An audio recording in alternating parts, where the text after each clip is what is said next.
Hello and welcome to episode 107 of the DaebakCast. This is a weekly podcast where the three of us come together each week to talk about K-pop and whatever's current in the industry. This week we got an album review and we got our favorite songs of the month as per usual. And as you can see, I'm at Andrew's house again for like the second week in a row because he just lives here. He just lives here now. I just live at Andrew's house. No, I unforeseen. I had to come back to pick up my visa because apparently they couldn't mail it because they didn't pay for that. But whatever. And then I ended up paying more because of transportation. But it's okay because now I'm all good for Korea. And you get to stay for the Super Bowl. So that'll be fun. Even though I don't know anything about football. Anyways, as always, I'm joined by Nate. I want it. I just want to be your honey. All night long, love me and kiss me. Feel me, kill me, hit me with your love. I just think about you, you think about me. And lick my lip, you live deep inside me. No, I am not lying. I know you want it.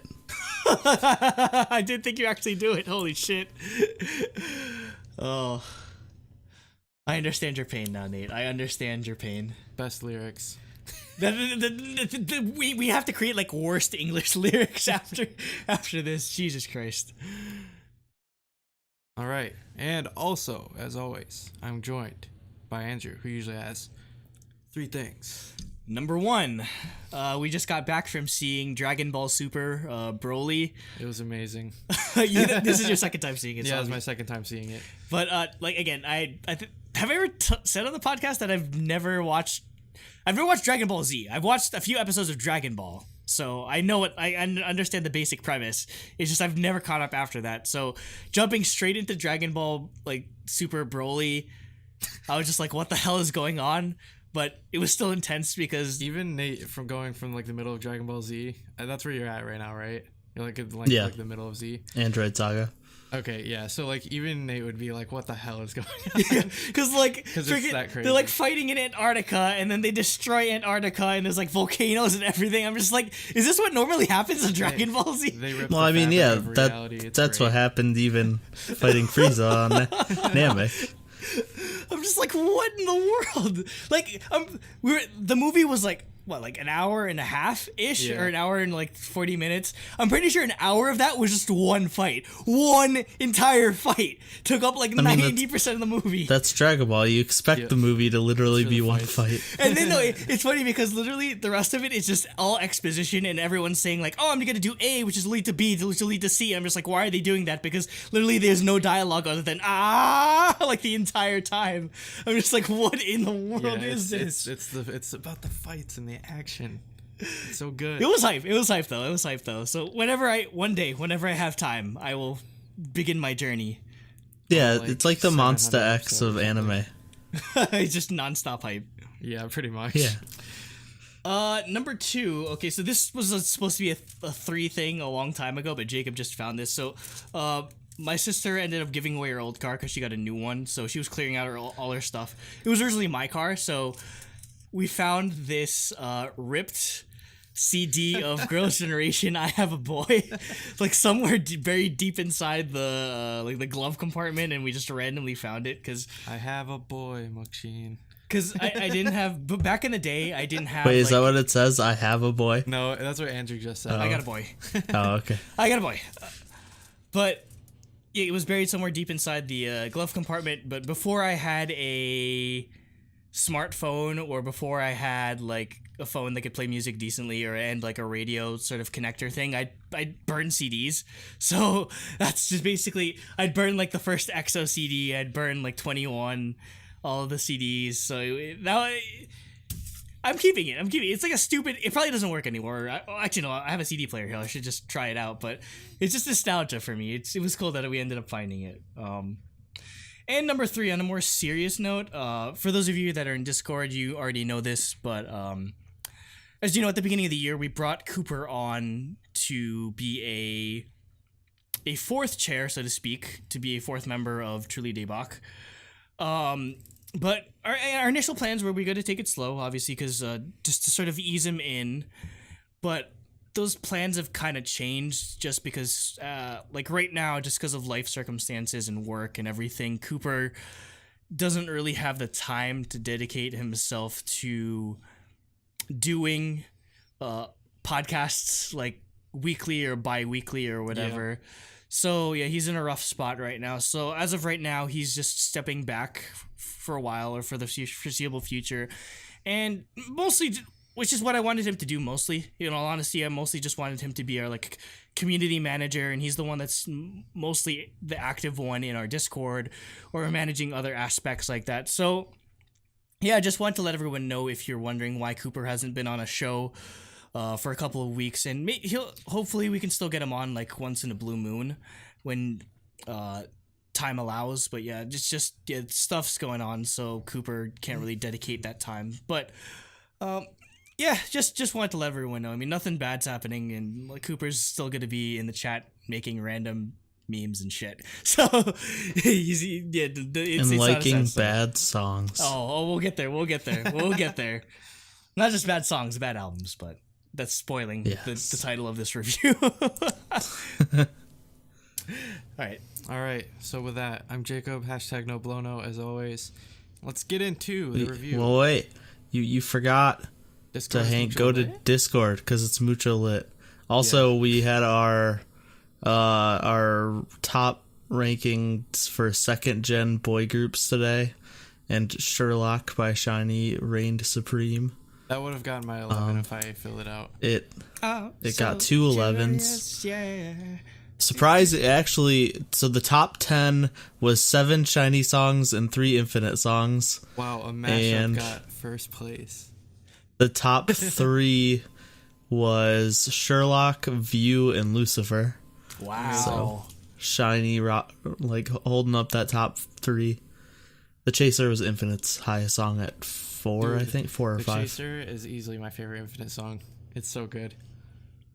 See, that's the thing. I've explained to you guys that I missed the Infinite train back in the day, so I really need to do it. Whenever we're gonna do it, we're gonna do a retro. We're gonna do a throwback. Infinite's Shiny level, good. Okay, yeah, okay. Really I know, and a lot of people will yell at me for not or knowing them or not loving them as much as everyone else does, but we'll get there. So join Mucho Lit Discord. We have a lot of stuff going on, as always. Yes. Yeah. All right. 3rd gen girl group rating is up right now. Now we can get into the review of CLC's No.1. Who's ironically titled? Yeah, who's reading this? Am I reading this? I'll Since read we it. just Fuck default to me. You got it? I'll read it because I have the spiciest opinion, and I should probably just get that out of the way before people get mad at me. Oh, they already hate me on Discord, so it's okay. Okay. I mean, but I've kind of blown my hatred out of proportion on Discord just to troll everyone. But oh no, we'll get there. My opinions on this are not blown to any proportions whatsoever. Blown out of any proportion whatsoever. So, as the title says, this is a album review of CLC's triumphant return to actually making music and not just being stuck in the cube dungeon, entitled No.1 or No One. Why does it say crystal clear, like underneath, like the? That's what CLC stands for. Oh, okay. I was just like, wait, really? I never knew that. You didn't know that? I never knew that. Yeah, CLC is crystal clear. Yeah, we're starting off with people are gonna downvote this like crazy. So yeah, we're starting off. We just won't hashtag CLC or anything, so their fans don't find it. I want to reach out to this. I want to get the conversation out there. So, CLC's triumphant comeback after a year. So let's get into it. The first on our items of songs is the single entitled No. So, where do I begin on my thoughts on this album? Okay, so first off, it's produced by Soyeon of Idol. So I didn't even know that. That's cool. Yeah, she's basically taking over the Hyuna job of just producing for other people at Cube at this point. She's a great producer. She's a really good. I love that about her. Just her involvement in the songwriting process, and it's cool that she's willing to help out other groups like CLC. So it's produced by Soyeon. The song, at first blush, it kind of reminded me of a 4-minute song, which isn't a bad thing. I know a lot of people aren't that big on 4-minute in retrospective, but 4-minute holds a deep. they have a nice place in my heart. So I did enjoy that aspect of it. But I'd say just overall, I wasn't blown away. Like, I wasn't just... Because when you really think about it, this is kind of CLC's make it or break it song. When you really put it into perspective, if they don't do well on this, they're done, or they could effectively be done as a group, because they should have gotten La Vie en Rose. Yeah, they should have gotten La Vie en Rose, which I think I would have probably have enjoyed, even if it was CLC. But this, like putting La Vie en Rose out of my mind, comparing this to like Hobgoblin or Black Dress or Where Are You? Oh, whoops. There's nothing that really blows me away on that front. So I'd say that's why I was just like, It's a very safe song. It's very safe. And I mean, that's probably not a bad thing, considering they need to sort of reestablish their footing, since pretty much are like people might be like, who's CLC? Or I don't know, like they might not be as familiar with the group since they've been gone for like a year. I enjoy the instrumental overall. So again, that's a tribute to Soyeon. Otherwise, the song is really spotty. Like, there's some parts I really hate. There's some parts I really like. The chorus is really catchy. Like the I like me, I love you. Like, that part I do enjoy. But otherwise, like, again, it's nothing that blows you away. It's just, it's non-offensive, and I don't know, it's nothing I'm necessarily looking for. I'd say the biggest complaint, and it might be something all three of us agree on, but not Cooper. The no part, when Sungyeon says the nose, specifically Sungyeon, when she says it, it's the part towards the end, really, the no. It's like, it's possibly one of the most grating, most annoying things I've heard in music. Like, no. Just like the intonation of her voice is, I don't know. I know they're trying. It's a cube thing. I get it. Everyone's just trying to be like Hyuna, and like how Edon has the whiny. Back when he was there, he had the whiny voice sort of thing. I get it's like a trait, but I don't know what part of that makes you enjoy the song more, other than getting on your nerves. So that's I guess the biggest issue for me. As for the actual like visuals of it, the MV and the choreo didn't end up standing out, unfortunately, because I have to learn this choreography for dance class this week, because that's what DJ says he loves the entire album, funnily enough. You'll learn to love it. I have to learn to love it 2 times fast, because it's like K-pop Zumba class. You just start listening to the what is that called? Freaking Nightcore version. Nightcore version of CLC. But one thing I do have to praise about the song is I feel like the styling of this was on point. I love the styling for it, especially two in particular is Sorn, because I feel like they've gotten Sorn so wrong in almost everything that they've done. Maybe it's because she's not Korean, so they don't really know how to style someone that's not... Because I feel like you can't really style her the same way that Koreans are, because like people... We got a lot more we got a lot of darker... We got a bit darker skin than Koreans do, so you gotta approach that differently. But Sungyeon, especially, again, the nose aside, I felt like her styling was incredible. She might be one of my biases or bias records of the year. Yeah, I think I could probably say she's my bias in CLC, in all honesty. But Sungi, underrated. I don't know. It's probably pretty basic, because she's like the face of CLC. I feel Sungyeon, because she's literally on the cover of Cry Style. So yeah, I'd say Sungyeon or Yeon probably. Yeah, just because they're the most they're often the ones in the choruses. But I don't know. I don't feel like it was enough to blow me away. The great thing is that I don't hate the song. It's just, obviously, I expect a lot out of my music, especially CLC coming back after a while. So I was just really lukewarm on this. Jacob, what were your thoughts? All right, so for me, overall, I actually do enjoy the song, and it'll be something that I think I would return to. Like, the verses are really nice. They're well produced. The chorus is nice and catchy and punchy, and like, again, it's highly effective. Like, my main gripes are 2 things. Is one, like, Yeon's rap in this is pretty, like, I don't know. I just feel like it's not super creative. It's kind of just repetitive. Because I call this the Hyunaization of CLC, where when you start to notice, like, they're trying to, like, sort of take aspects of Hyuna's persona and her performance and assign them to different members of CLC. I think it's mostly like it's just the same sort of like bar over and over, just with different lyrics. Like the flow is just the same thing, repetitive over and over. Is my main problem with it. But yeah, like again, like the chorus is super nice and catchy and gets stuck in your head. Like the main thing that drags it down again is the no. It just gets a little annoying and grating, and I wonder if maybe if somebody else with a softer voice said it, if it would be better. Yeah, because I just think like keep Yeon and Sungyeon off the nose. Because their remember, voices are too like the bridge part. I don't know who's doing it. I'm sorry. I'm really not as familiar. Do you know, Nate, who's doing that bridge part? No. Like with the really soft voice and it's in Korean. No idea. We'll figure it out. Or if you know who that is, it's probably like LT or Sungyeon. Yeah, somebody with a softer voice is doing it, and that I don't mind.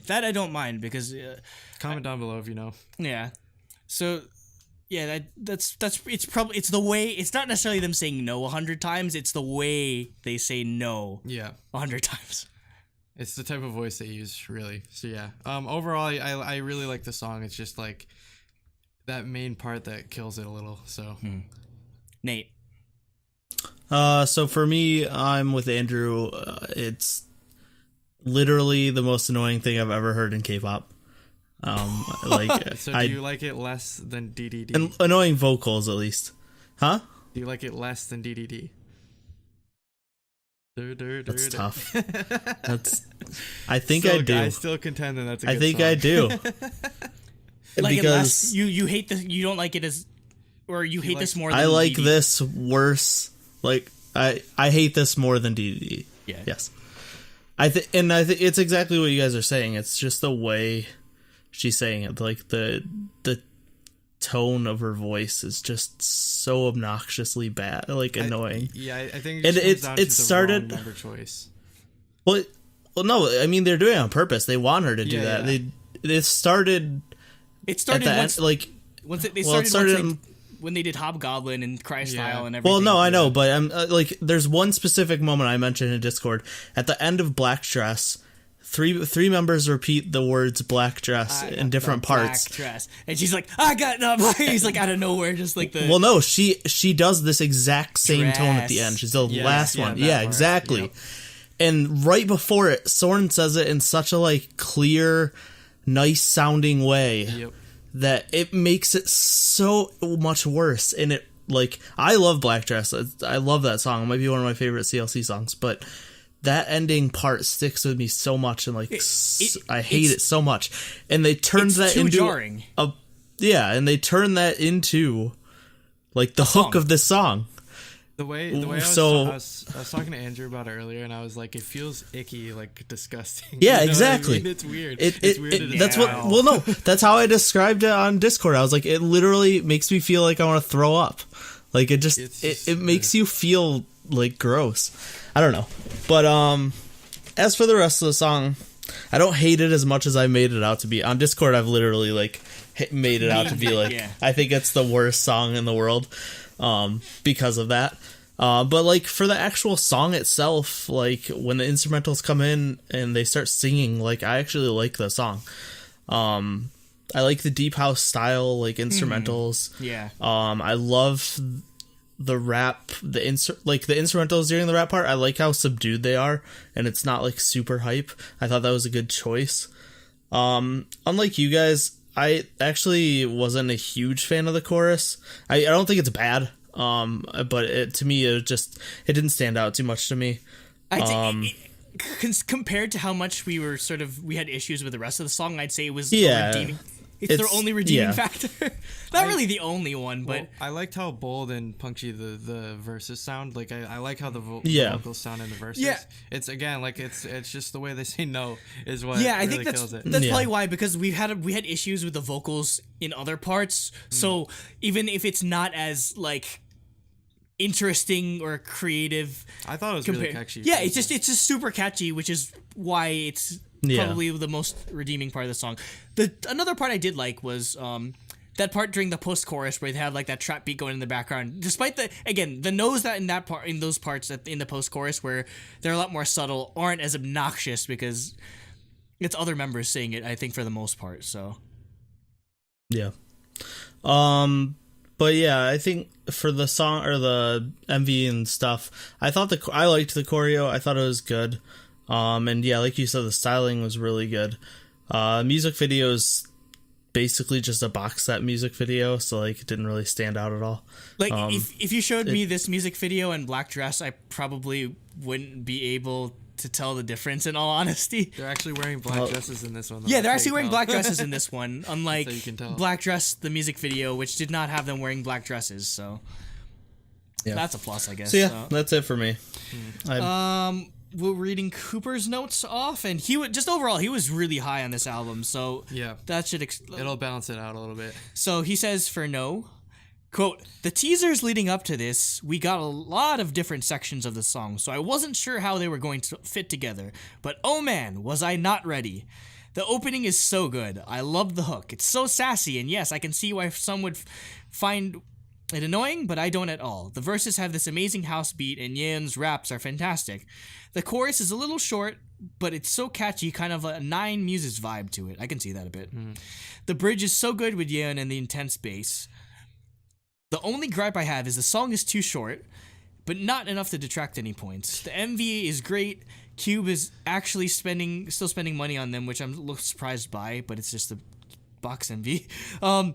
They have never looked better, yeah. The outfits are so classy with a bit of edge. Sungyeon kills it in the center, one of the best dancers in K-pop.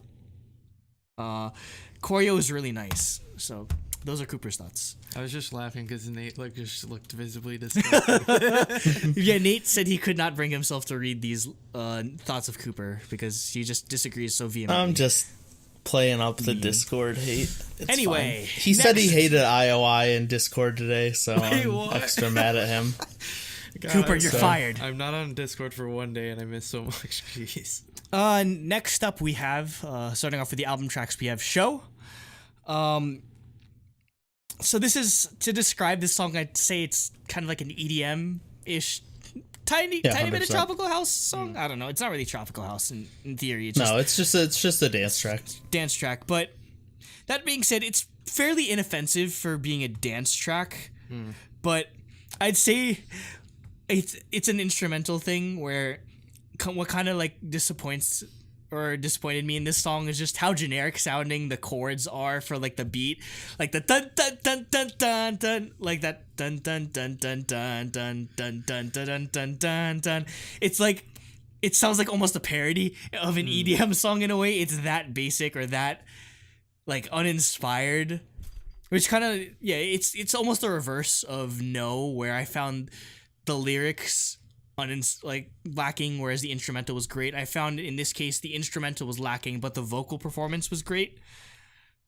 Yeah, it's a song where again I love it and I hate it for certain things. So it's another thing where I'm really conflicted. Where I felt like if it felt like they tried more with the instrumental, I probably would have enjoyed it more. So for me, I actually really like the beat in this song. Like I kind of agree with Andrew is that it kind of just sounds like something we've already heard, but I don't mind that as long as they do it in a strong way. Like my only real like criticism is that I think the vocals are a tiny bit quiet. But that's not a huge thing. It's more like personal taste as far as mixing goes. That being said, I actually did like that they went with a more like soft tone with the vocals, in contrast to like the more bold tone that they went with in No and also in the chorus of this song. Yeah, how hard the piano goes and everything. Yeah.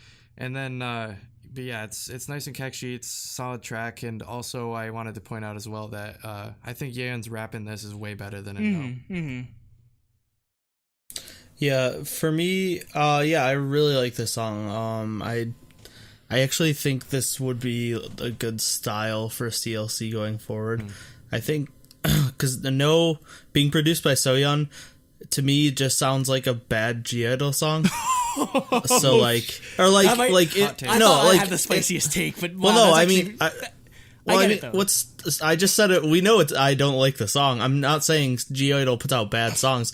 I'm saying that song sounded like a G-idol song. Yeah, exactly. Because So-young produced it, it sounded like a G-idol song. It's just not nearly as good as any of the actual songs G-idol has put out. But this would differentiate for them from like CLC from G-idol if they did this type of song as their title track, and they're obviously like very good dancers, and they're very focused on choreography for their songs. So doing an EDM type song like this, I think would be great for them. Yeah, because if you really think about it, you don't the style of song that No is, you don't really. I don't feel you get to showcase the choreography as much as you could on show. At least that's my personal thoughts on it. I don't know, maybe just because it's. I don't know. Discord's been raving about No's choreography, so I don't know, like the live stages. Again, I know the actual dancer and DJ, our friend that teaches at I Love Dance, is going to teach it. But I mean, just for me, that choreography it's way too basic. It's just way too basic. Like, I don't. I know. I understand that most female choreography is a lot more about like hand motions and voguing and like that sort of thing, but I felt like they could have been more intricate, at least with footwork, as opposed to just like, okay, you go here, okay, you go here. I feel like you could have made it more interesting choreography in regards to show, because again, obviously EDM songs are, you could definitely develop a good choreography for that drop. So yeah, but as for the song itself, I like how the verses are more like much more subdued. Yeah. And lead into the instrumental focused chorus. Yeah. I thought that helped it. I was gonna say basically that was like my criticism, because I thought the vocals you were didn't a like too that quiet. it was subdued. I like that it was soft and went into a more bold thing, but I think in the soft parts it was just that's what I'm too saying. Subdued. Too soft. Yeah. And the other thing I really like the variety of synths they're using. Like, there's a lot of different sounds, especially like the distorted, like dubstep style, like wub wub stuff. That was like pretty unique. So I liked that as well.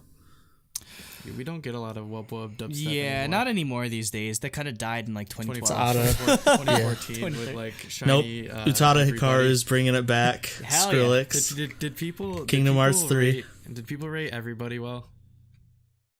No. I hate the dubstep. Some people hated the dubstep. It got shafted a little bit.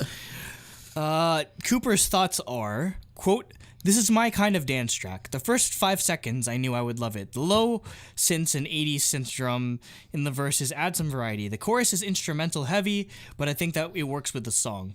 The weird wub wub synth is cool too. The bridge is nice. This one has choreo too. Oh shoot, I should watch the choreo for this then. Pretty standard, nothing stands out really. Again, I feel like if they could have dedicated more time to this, I feel like they could have made a nice choreo for it. That being said, next song is called The Breakdown, and this is my personal favorite song on the mini album. It is produced by members of Monotree, which lends to the comparison of it sounding like either a Luna song or like a Red Velvet track, which I was sort of getting from this as well. Possibly one of my favorite album tracks by CLC in this new sort of like edgier style that they're doing. The rap part in this I did enjoy a lot better, just because I felt like the style of rapping fits this song way better than it did. It kind of felt forced in No, as opposed to this. It felt a lot more natural. I'd say the only gripe I'd have is, like, I don't know if you guys felt this or not, but does this song really have a chorus? Like if really, now that I think about it, I guess not, but I didn't notice. Yeah, because like it kind of has like a verse, or it feels like the verse, and then it just goes to like an empty like instrumental afterwards, and then it just goes into another verse. So at first I was kind of lost, and I don't know, I felt like having maybe a more proper chorus or changing up the instrumental to signify the chorus a lot better, as opposed to just I know there's empty drops, but this takes empty drop to a whole new meaning where it's literally just an instrumental break. I felt like it kind of just ruined the pacing of the song for me. But otherwise, this is easily my favorite one because I just love the vocals on this really stand out to me. So I love this track a lot. Yeah, I really like this track a lot as well. It's a cover of the Super Junior M song. That's too deep of a cut for me. I'm sorry. That's too deep of a cut for me. Wait, you don't know But that's Breakdown just- by Super Junior M? I It's don't. so good. I don't know the M songs. Okay, I don't know. I'm gonna link. I it in didn't know M Discord existed after until a this. couple years ago. All right, so- it's so good. Although people are gonna shit on it like assholes, but whatever. No pun intended. Anyways, I really like this, like the nice chill like R&B feel that they went with this one. I feel like it's kind of a new waters for CLC because like we've heard them do like, what would like Where Are You be? Is that city pop? That's city technically? pop, Yeah, it's- future funk, city pop. yeah, That's like they've Japanese. they've done like that kind of thing, but I don't think we've heard much from them in the realm of like R&B. proper R&B. Yeah, and I think this really turned out well. Like the soft, smooth vocals turned out like really well, because especially like since it goes such like in contrast to their normal like edgy, in your face like bad girl sort of persona that they've got ever since Hobgoblin. So I really like this change of pace, and I hope they do more like this in the future. Yeah. I wouldn't mind it being like a title track that's in this vein. that'd be so cool. Yeah. I love that. Yeah. So Like we really don't have many R&B girl groups. Like Red Velvet is it, and they don't even do it. And all then the even time. Luna does it as Yeah. like album tracks mostly, which is why they should get Mono Tree to give them an actual single the next time around. So, Nate, what were your thoughts? Yeah, I agree. I think this is like it's a good R&B song that contrasts their style they've been going for with like the hype stuff. The vocals really shine in this song. I like the bass line. It's weird because I like the bass line, but I'm not a huge fan of the fact that it gets like its own instrumental break several times. I felt like it outshined the vocals when the song Yeah. should have focused on the vocals. It's one of the rare cases where I'm just like, yeah, you don't let the bass line become like overpower it. And I say this as someone that loves bass lines, but it's kind of same. You're supposed to be focusing on the vocals, not the instrumentals in this track. Yeah, and especially with a group like CLC, where I think their vocals are underrated. I think a lot of people don't think of them as a group that has good vocals. It was weird that they decided to put part of the song like overpowering the vocals when they should have been focusing on it. Also, I wasn't a huge fan of like the high pitched synth either. I felt like it didn't really fit in the song well. But that's, yeah. Overall, I did like the song. I just had a couple gripes. Cooper's thoughts were, quote, "This is totally a Red Velvet B-side, or Luna too, so same thoughts as me. Sungki shines here with her smooth vocals. We really don't get that much CLC harmonization, so I appreciate them going for that here." So this probably might be our first consensus in terms of how much we like the song. Yeah. Next, we have Like It, or as I like to call it, female hard carry, because it literally is just, it's like the intro is pretty much the same, like a copy pasta of hard carry by GOT7. I'm just like, okay. And outside of that, like the actual, again, I feel like I'm really being really harsh here, but I just don't want to mince my words with how disappointed I am with some of these tracks. When it comes to like the main like portion or chorus of this song, it just sounds like dollar store black dress. Like it just sounds like half-assed black dress that they just decide to turn into an album track. And in a vacuum, again, this song isn't that like offensive or just like that like would, in another group it wouldn't have evoked such emotions out of me, but knowing that it's CLC and wanting them to succeed and wanting them to do better than just recycling tracks like this, it made me, I feel angry listening to this. I actually feel angry listening to this because it feels like it feels like the definition of half-assed, where it just feels like, okay, we need something to fill it, let's just give them a song like what they did before and people will like it anyway. And I don't like when you're just throwing in tracks like that just to fill, or when you're just trying to just beat a dead horse that way. So yeah, it really just annoyed me. For me, like I personally like the song. I said like it was more of what I expected from the title track. Yeah. Like I thought it would be something like this. and it's more of a like a return to form of the style of like Hobgoblin or Black Dress. So I'm glad they didn't go with this song for the title track, even though I like it. I don't know if I like it more than No, but I think No is different enough that I think it deserves to be the title track. Yeah. But like they just fucked up with how they wanted them to say no. Like we keep saying this, but like it would be such a minor part of the song, but like it's the hook. So like it's, yep. You know. Anyways, back to Like It. It's like, even though it is like retreading ground they've already covered, I don't think it's a negative in my book, at least, because I still enjoyed the song quite a bit, and I like the the hard-hitting nature of the beat drop chorus. So I thought that was done pretty well. Nate? Yeah, for me, I kind of agree with Andrew. I felt like it was just a worse Black Dress. But I think I really like the pre-chorus build. I think the drop is the build to the drop is easily the best part of the song. I think the vocals are good. I like the amount that they tone down the instrumentals and really build it well. The drop itself is just okay. I like the instrumentals, but I think the vocals during the drop are just kind of meh. Like they just aren't that great in my opinion. It's mostly just them like I like it like it's just, yeah, exactly. There's no range. It's just like all like in your face sort of. Overall, I mean, I don't hate it. I think Black Dress is a much better song. But yeah, I'd agree. It isn't bad, but it's just been done better by them already. So like, yeah, it doesn't really stand out much. Mm-hmm. Cooper said, "This is their fourth song with the word 'like' in it. Stop it, Jesus." Anyways, unlike Like That on Black Dress, I actually love the drop in this. The song is a perfect mix of R&B elements and harder hip-hop beats. The whole album is giving me really giving me solid vocals, probably the best other than Free SM. The obligatory hype ending is good too. I always pronounce it Freezem. Free SM. I don't know. I just think TSM or Free SM. When TSM sucks, everyone just calls them Free SM because they're free. The free win.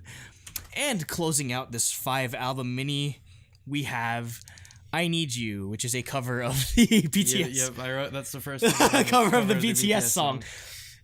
If they covered the BTS song, I actually wouldn't mind that. That'd actually be pretty cool. Their cover of Black Suit was amazing because they actually wore black suits for Black Dress. Yeah, immediately. So, or no, they didn't even perform Black Dress when they did that. They did crazy. So, on my personal scale, as of now of 2019, I usually rank songs on a 0, 0.25, 0.5, 0.75, or a 1. Oh, you've added 0.25 and 0.75 now? Probably since we're on a 0.5 scale. This gets a 0. Everything. This gets an absolute fucking 0. Damn. I'm sorry. And it's not even like the style of or genre of this song. Like otherwise it would have been like, it's all right. I feel Nate's pain when he talks about Cream now with this song in specifically just because looking at the lyrics, I'm just like, what are you making these girls say, Cube? Like, what are you... I lick my lip, you live deep inside me. No, I'm not lying, I know you want it. Like, you're not mincing your words there. It's very obvious, like, the style or, like, what they're trying to get across. And I feel like it's just... Like, it's just super cringy. It's just super cringy to me. My favorite part was Kill Me With Your Love. Kill me with your love. Okay, we're getting the yandere. We're getting a yandere concept. Okay, Tsundere Vegeta. We got that today in the morning. Oh my, it's just, it leaves a bad taste in my mouth, especially as the ending track. It's like, okay, what are you gonna remember this album with? And all I can remember this album with is, holy crap, this one song has really cringy English lyrics. And how we usually rate albums is it's like, am I going to listen to this again? Am I going to return to this? I never want to hear this song ever again. Never.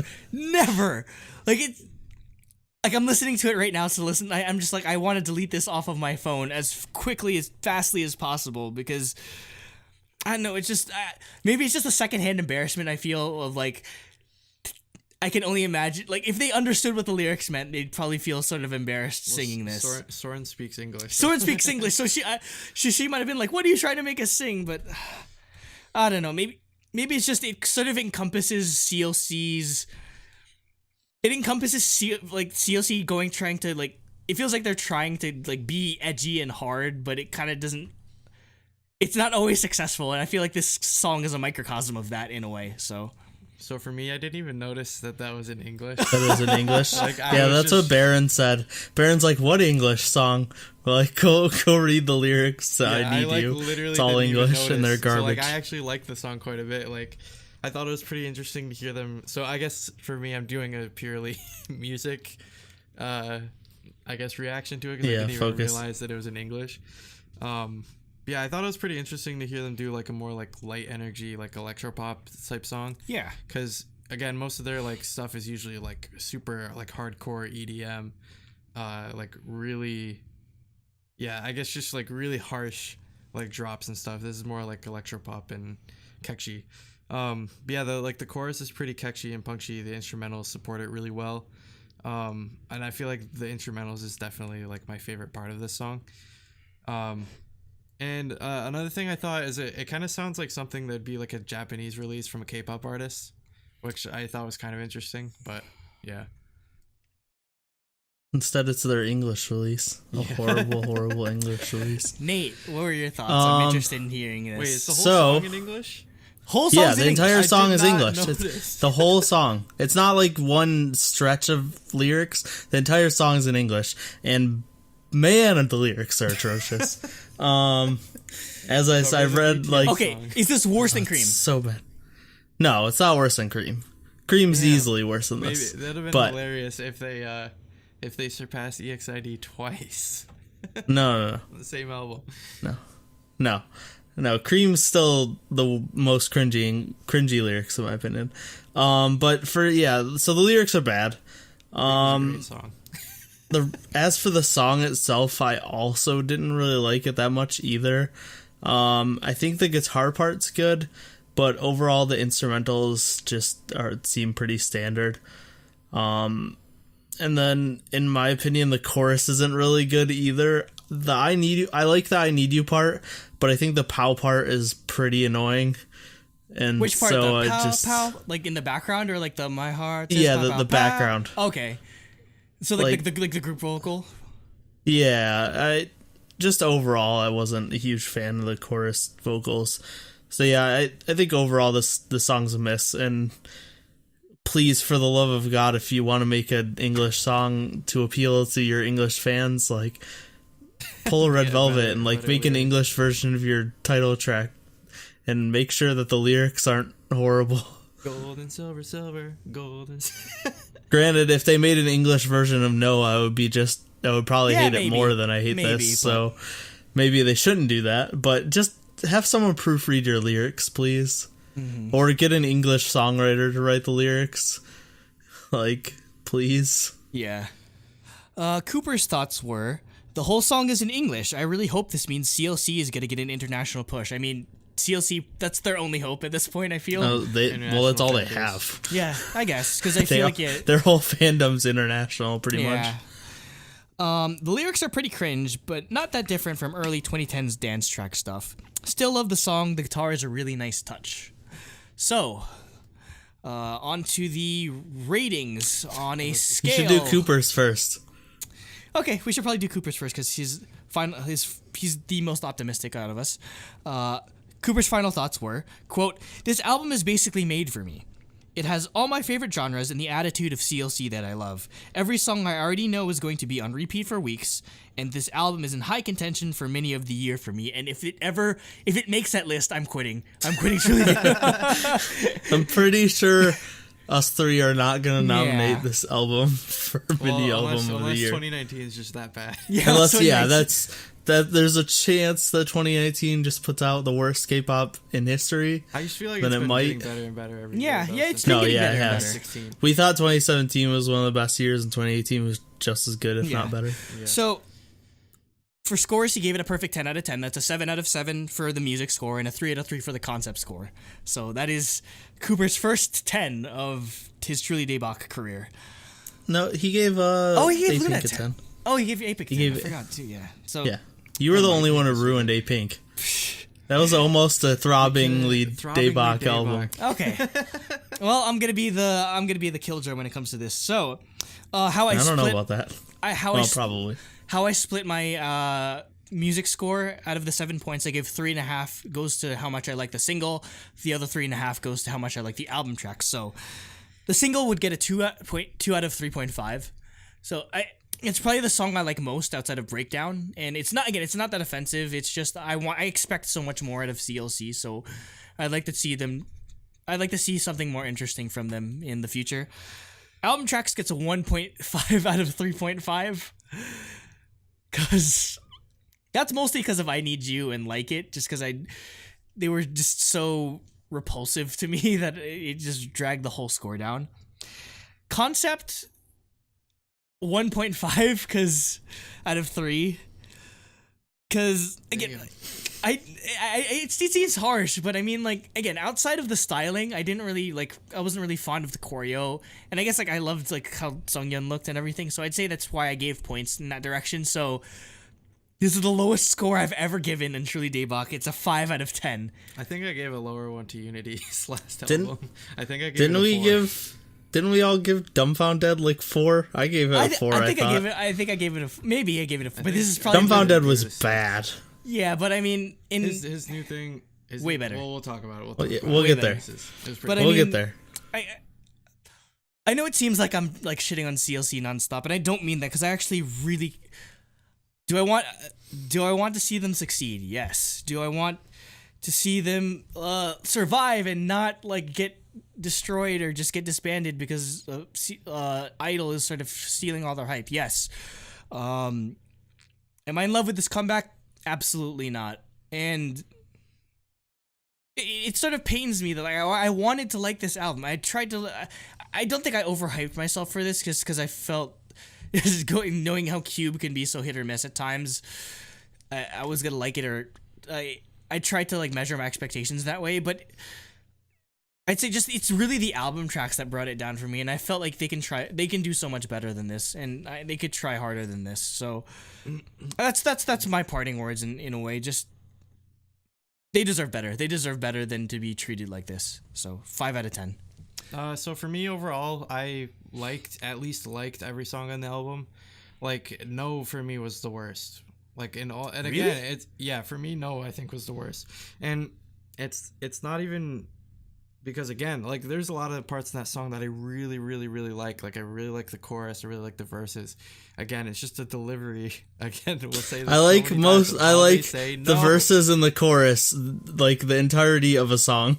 Yeah, but no, but like, except for I know. the weird like, the hook, yeah. the hook that they throw in there for no reason. Like it doesn't need it. It really doesn't need it. Yeah. Like they would have had a really, really nice, catchy song. Just cut out all the notes. Honestly. Yeah, or well, it's even mostly just- the or even intro just and the have- outro. Or even just have them say it a less annoying way. Like I Yeah. think it still would have. Have Soren sing it. You know, yeah. Have Soren say no every Yeah. time. But yeah. So I actually gave it a 6 out of 7. Just 'cause, You're saying an 8. You were saying an 8 on the train. What happened? Oh wait. Oh, that's Yeah. 6 out of 7. Never mind. yeah. Oh, I thought you were giving the whole album a 6. You I was ruined like, it. What? You spoiled his Yeah. concept Well, score. it's kind of it's No, yeah. You it doesn't matter. spoiled You my were concept literally score, about to but say yeah. Yeah, 6 out of 7 for music. I liked every song at least, and so I was going back and forth on whether I'd return to it, but like on the train, I think a lot of the B-side tracks grew on me more on my like third listen through. So I think I will listen to especially like Breakdown in particular. I really, really enjoyed that one. But yeah, concept, I gave it a 2 out of 3. Like a lot of people will knock it for the box set, but honestly, I miss the era of SM box sets. Like, Yeah, I that's don't like mind my golden age of K-pop. So yeah, I actually thought the set was really nice looking. Their fashion was really nice. The only reason I gave it a 2 out of 3 is they don't really reinvent the wheel, and I feel like their choreography Yeah. didn't really like. It's not super iconic or anything. I don't think it will be, at least. Yeah, in my opinion. I don't remember it in all honesty. But, I just remember them going. You're gonna have to. Yeah, I'm gonna have to because like there's a lot. I know there's a lot of like voguing and like there's a lot of like stuff where you accent your face or whatever. But yeah, but yeah. Overall, I thought the whole thing was solid. I gave it an 8 out of 10 overall. So Nate, your score is probably gonna decide what this gets. The rare moment in truly Daebak wait, no freaking times. Well, no, it's not worse than Andrew. Oh, it's not okay. lower than I Andrew. thought you were gonna but say just the a rare time bad you were score less in than general. Just a bad score in general. Oh my God. It's like So for no, no, I almost gave it what? Well, no, I probably wouldn't have given it a 5. So for songs, I gave it a 4 out of 7. And that's me being slightly generous. I feel like I could have seen myself giving it a 3.5 or a 3. But I did like Jacob, I did like a lot of parts of No. It's just completely and utterly ruined by the hook, and the 3 middle track. I didn't really like I Need You, but the 3 middle tracks I liked a lot. So yeah, I leaned a little forward and gave it a 4 out of 7. And then I also gave it a 2 out of 3. So I gave it a 6 overall. I like Jacob said, I like the box sets even though they're not flashy or they don't look expensive or anything. I don't mind them, and I love the styling. So yeah, I gave it a 6. That's even like me being a little generous in my opinion, which is odd for me. Well, me being generous is not odd because I always give stuff high scores. But me giving such a low score is odd. Yeah. But yeah, I really didn't want to. I like CLC a lot. Yeah. Like Andrew said, like I want them to succeed. I don't. We were talking. Paige got mad at us in Discord because someone asked if you were the CEO of Cube, what would you do with CLC? And me and Baron both said disband them. And I was like, you asked if I was the CEO what I would do. Like, I don't want them to disband. I expect them to disband because they're not making money at this point. Unless this song blows up out of nowhere. It's not bad. Like, it hit like top 5 on iTunes, the album. But that's like the international fans. It's that's the international fans. That's the thing. They've always had international fans. That's they the need thing. Korean fans. Yeah, they need Korean. They're not like a BTS or a Card or I don't know, like a Dreamcatcher. Yeah, where they English can Dictionary. exist. They can't. You can't. Like CLC's not on that level where I think they can exist on just international fans. They need a Korean fan base, or this might be it for them. Unfortunately. Yep. But and with how good G-Idol did on their debut year, like they're just overshadowed already. By it becomes the a new group, redundancy. So like, well, yeah, that's Also, the problem. I My think problem they're with doing the fact that they're doing the similar same style. things. Yep. Exactly. Like they need their own style, but I don't think Cube knows how to do that G-Idol because they're doesn't. Cube. They don't have a style. I mean, Exactly. Again, I'm the crazy person that wants them to do like something like "Where Are You Again," but most international kids don't know what city pop is or like that kind of sound. So I know I'm the crazy one, Yeah. but that's the thing. Until CLC finds their style, which doesn't. Again, even something like Hobgoblin is maybe off limits to some degree because everyone might just think G-Idol with it, but they need to find what this group is, and if they don't, that's not a good sign, and that might be what is the death of this group. And again, I don't want to prognosticate anything or like make opinion like predictions or whatever, but yeah, it's not looking good, and I want them to survive. This is a rare case. I might actually buy this album physically just because I don't want CLC. Like, again, people probably haven't made it this far into the podcast because we've been talking about this song for like goddamn 50 minutes. Almost an hour. Well, that's how much A 5 album track. That's how much I care about 5-track CLC. That I don't want to be mean to them, but like you have to be realistic with how. Like, Yeah, again, that's I'm how I not feel, me too. if I'm just writing a fluff piece or just saying all these like nice things about something I think is like not good. And Yeah.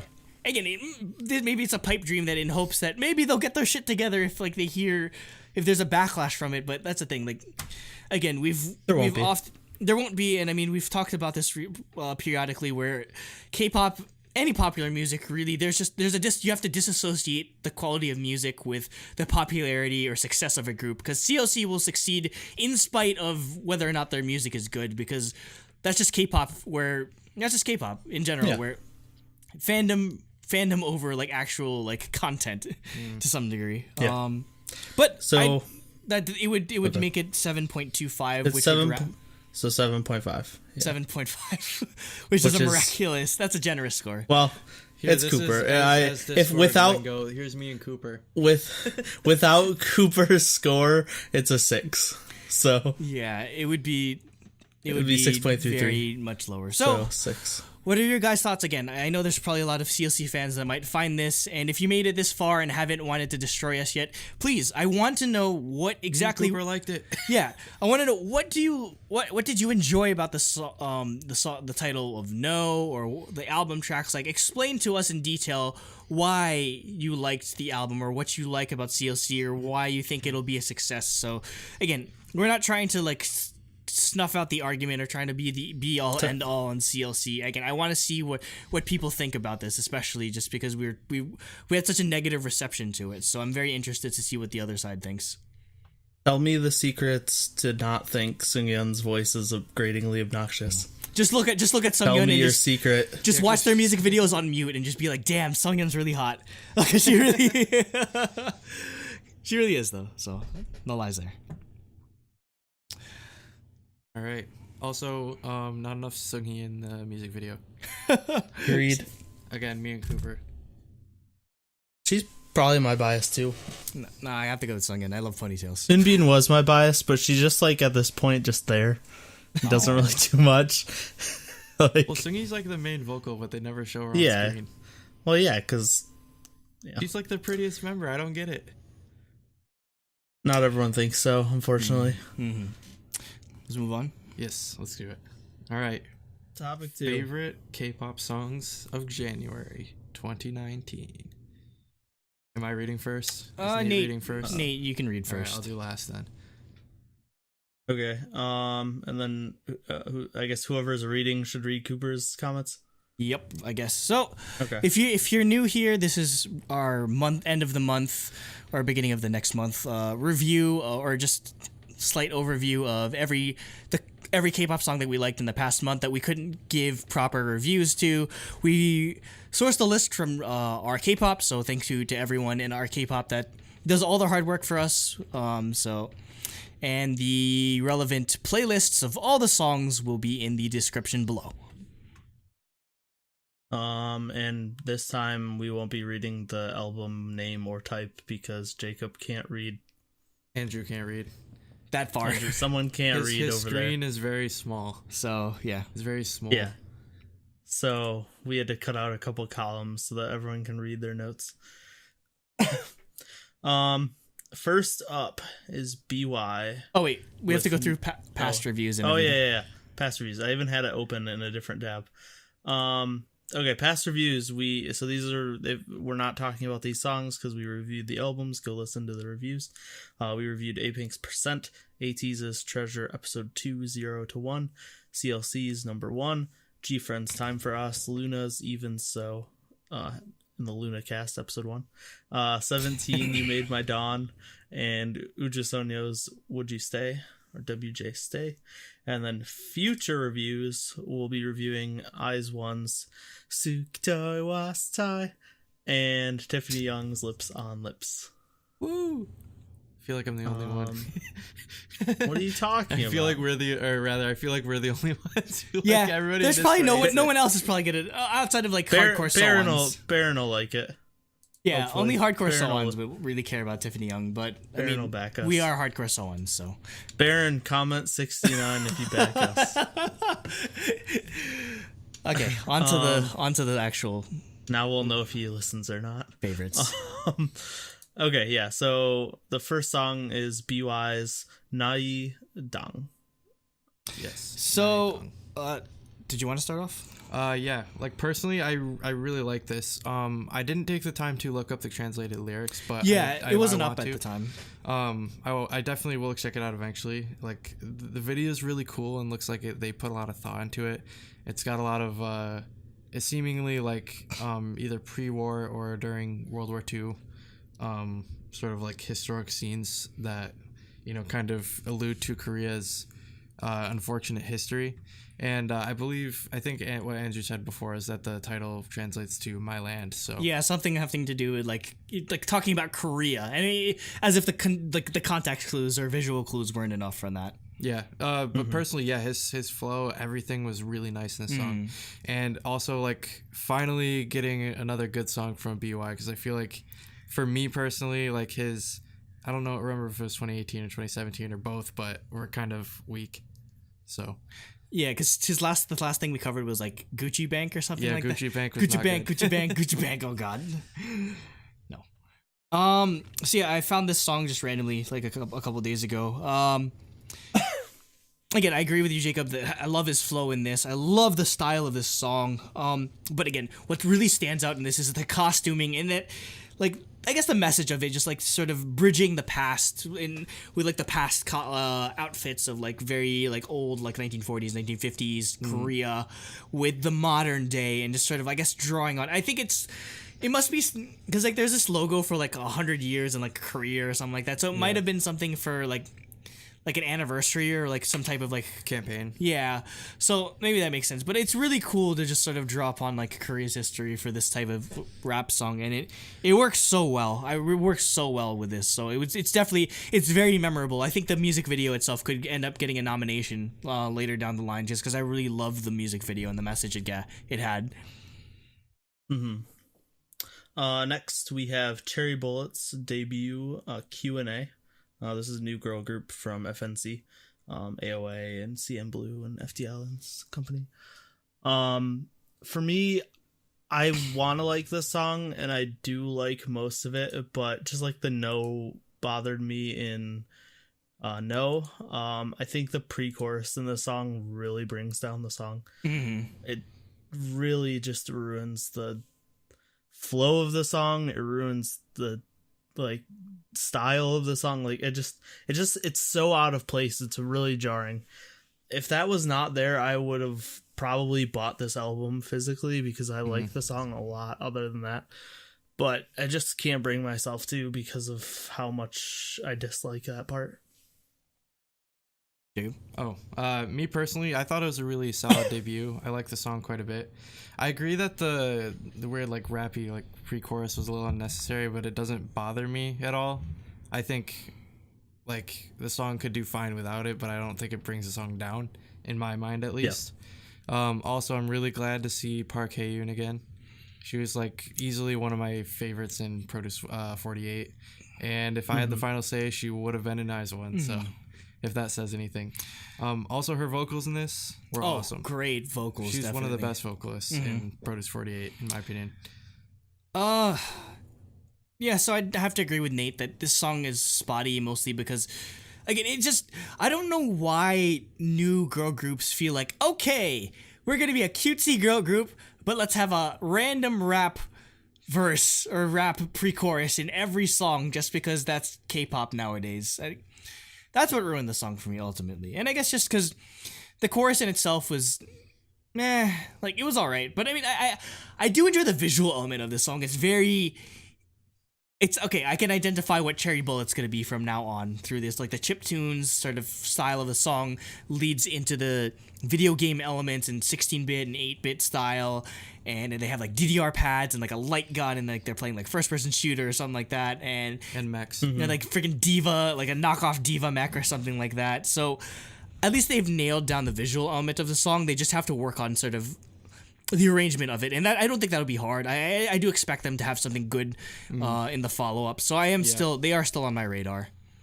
And I don't know if you read it, but they did say that that's their like whole shtick going forward, is each song is going to be a different video game. That's awesome. That's cool. That's really cool. They'll be continuing. I don't know. Well, it's not supposed to be like a specific. I think just like a different style of video game or whatever. Okay. I don't know. I don't really know. I just read that. So they're gonna that be makes sense. continuing So that. it's basically like Bullet. Bingle Bangle except on like steroids. Well, yeah, and it's FNC. I thought it was weird that they did that because of FNC. I'm like, your last AOA song was a video game thing, and now you're dating this group with a video game thing. Well, They gotta appeal to gamers. Gamers rise up. yeah, no, the underrepresented group. Anyways, it makes their name make more sense, I guess. Cherry Bullet, like Yeah, Cherry Cherry Pac-Man, Bullet. Bullet, Yeah, like Cherry and then bullets. sudden attack or yeah, Counter-Strike or something. yeah. So Yeah, So yeah, also, it's really cool sounding. it's original too. Yeah. Yeah. Like, it Cooper's also- notes. Oh, what I was gonna say is it also it doesn't sound weird. Like, it sounds like a cool name for a Yeah, group, it's a Cherry cool group name. Yeah. Yeah, there's plenty of group names that are super awkward. And this isn't one of them. So yeah, Cooper's notes. He said, "I still can't get into Q&A. The pre-chorus still breaks the song for me." Same thing Jacob or Andrew and I said. However, the B-side Violet is going to be one of my favorites of the year. I absolutely love this song. So go check out some of the B-sides, Cooper says. I only listened to it once. I need to get back to it. I didn't get a chance. I think there's three songs on the single. Yeah, it's a single album. I only listened to it once too. And I was at work, so I wasn't really paying attention. Next, we have Chungha's single album, Gotta Go. Well, it's actually just a single. Gotta Go. And in my opinion, this is probably Chungha's best single. I think it's easily her best choreography. And I love the instrumentals. Also, who else has one song come on an album this big? And the album is called 12. It's ridiculous. Well, that's because she's got to go at midnight. It's Cinderella. Oh, yeah. Also, I Cinderella. actually got to show this off because I'm not going to do an unboxing. But it's got this weird thingy, and you can like that's dope. lift these. Oh, Lift these oh! That is really cool. That's and there's, so like, different cool. ones. Whoa, it's a... Like, it's so... Yo, that is crazy. That's awesome. Yo, Oh, why yeah, didn't you do an actually- unboxing of this? Because last time she had an accordion, didn't she? Huh? Last time what? Didn't No. Chungha have an accordion? No, that one was time? IU. Well, I thought Chungha had that too. She had something that was annoying, I remember. I don't know. I don't remember. But yeah, the album's really cool. Song's really good. Stan Chungha. She puts the Best IOI branch. best IOI branch. Best IOI branch of the year, 2018. Jacob. Yeah. So for me, most of the other guys, they said like best single. I think this is Chungha's best song for me personally. Like just best song period. Yeah, like ever since it's like I've been spamming this song like this and and Born Again. Like I've played all three of them. I've been spamming them. Yeah, like it's been in my constant rotation. I really love this song. The choreo is really great. The MV is really cool. It's like in this like house mansion dining room sort of set. The fashion's really cool. Yeah, just love everything about it. Love Chungha. Best IOI branch. Fantastic. Stan Chungha. So when I first heard this song and like the style of the song, it finally clicked to me like why Chungha was doing like God is a Woman and like all these Ariana Grande covers, because she's clearly like modeling her like this style of the song after like what people like Ariana Grande do, and I'm just like, it's perfect for Chungha. It's perfect. I understand this song or it encompasses who Chungha is as a performer, as an artist, as a dancer. And that's very hard. That's very hard to nail down like all of those aspects in one song. And I feel like it's the culmination of Chungha as a solo artist. So again, this trap R&B sort of style, you wouldn't think of Chungha, but it fits her perfectly. The riff is super catchy, like a dun dun dun dun dun dun dun dun. It's just stuck in my head for the past month.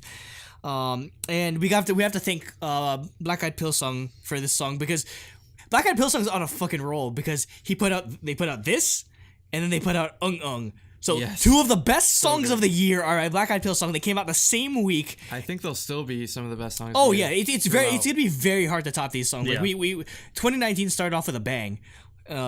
In all honesty. So also the choreography is deceptively intricate and difficult, because it's not as crazy as I was talking to DJ, dance instructor at I Love Dance, about it, and where it works a lot better being a singer and a performer as opposed to Roller Coaster, where she's like literally like rolling around on the floor and shit, and I'm just like, how are you supposed to sing like this? So like in learning this dance over the past couple of weeks, it's deceptively hard because there's a lot of body rolls and I can't do body rolls to save my life. And there's like this part where like she like again like body rolls, and like there's a part with a gun and everything. So it's like it's a really fun choreography and a really cool choreography. I just have to I don't know how to dance, so I have to learn it. But I think Chungha's probably also one of the best idol dancers. Oh, she's easily the best idol dancer. Yeah. Like maybe one of the best. Like I only don't know if I'll say absolutely, because you want to say Sunmi is the best. Because no, not. I'd go with like probably It's just- like Boa or Hyun. Okay. Like I'd put them up together with each other. okay, Yeah. You know, Momo is very great as well. yeah, but You know. yeah, I need to learn the dance properly one day just because it's so fun. It's really cool, and again, it's what puts Chungha over the top of other solo artists, other K-pop artists in a way, and it cements her position as one of the top artists in the genre. And maybe I still have to think about this a lot because my favorite song right now from Chungha currently has always been Weak, like her pre-debut track, just because I love her voice on that. But this is giving it a run for its money, definitely. What are Cooper's thoughts? Cooper said, having watched all 30 live stages and playing the song 90 plus times, I can say this is Chungha's best track. Yep. Basically what I said. Yeah. Except you haven't watched all of the live stages, I don't think. I don't think I've watched live I've watched stages. a lot of them, but I don't think I watched all 30. Yeah, I probably watched about 10 of them. Next, we have Code Kunz with his track XI or 11, I don't know, featuring Ehai. So as soon as earlier in the month, as soon as Andrew linked this, I was like, oh my god, because because this is like the song is like a sequel to a song called X, which is also featured So with 10, Lehigh. yeah. 10, and this one's 11. Okay. On his Muggles Mansion album, which is one of my all-time favorite K-pop albums. Check it out, it's great. We should probably retro review that because it's really, really good. I listen to it a lot. I think you guys would both find a few tracks you guys at least like on it. But yeah, like Lehigh's vocals are amazing as always. And I really want to see her have an album that's produced by Code Kunz because I think that would turn out really, really nicely. Maybe again, like bring in Tablo again to do some writing. Like I know they're not all under YG at the same time or anything, but I think that could still be a good collaboration to do. Yeah, I enjoy this song a lot. One, just because I miss Lehigh a lot, and this like bluesy feel, it fits her voice so perfect. Like if she just made music like this for the rest of her career, I would be completely fine. Because again, I think that's where direction she's going. Because like Here Come the Regrets on Epic High's album. Yeah. Again, X on Muggles Mansion. Because her doing like pop music just doesn't. It feels like a waste of Lehigh, like how good Lehigh's voice is. So her doing something like this is exactly what I want from Lehigh, and exactly why I want. Yeah, I agree with Jacob. Why I want Code Kunz to produce her next album.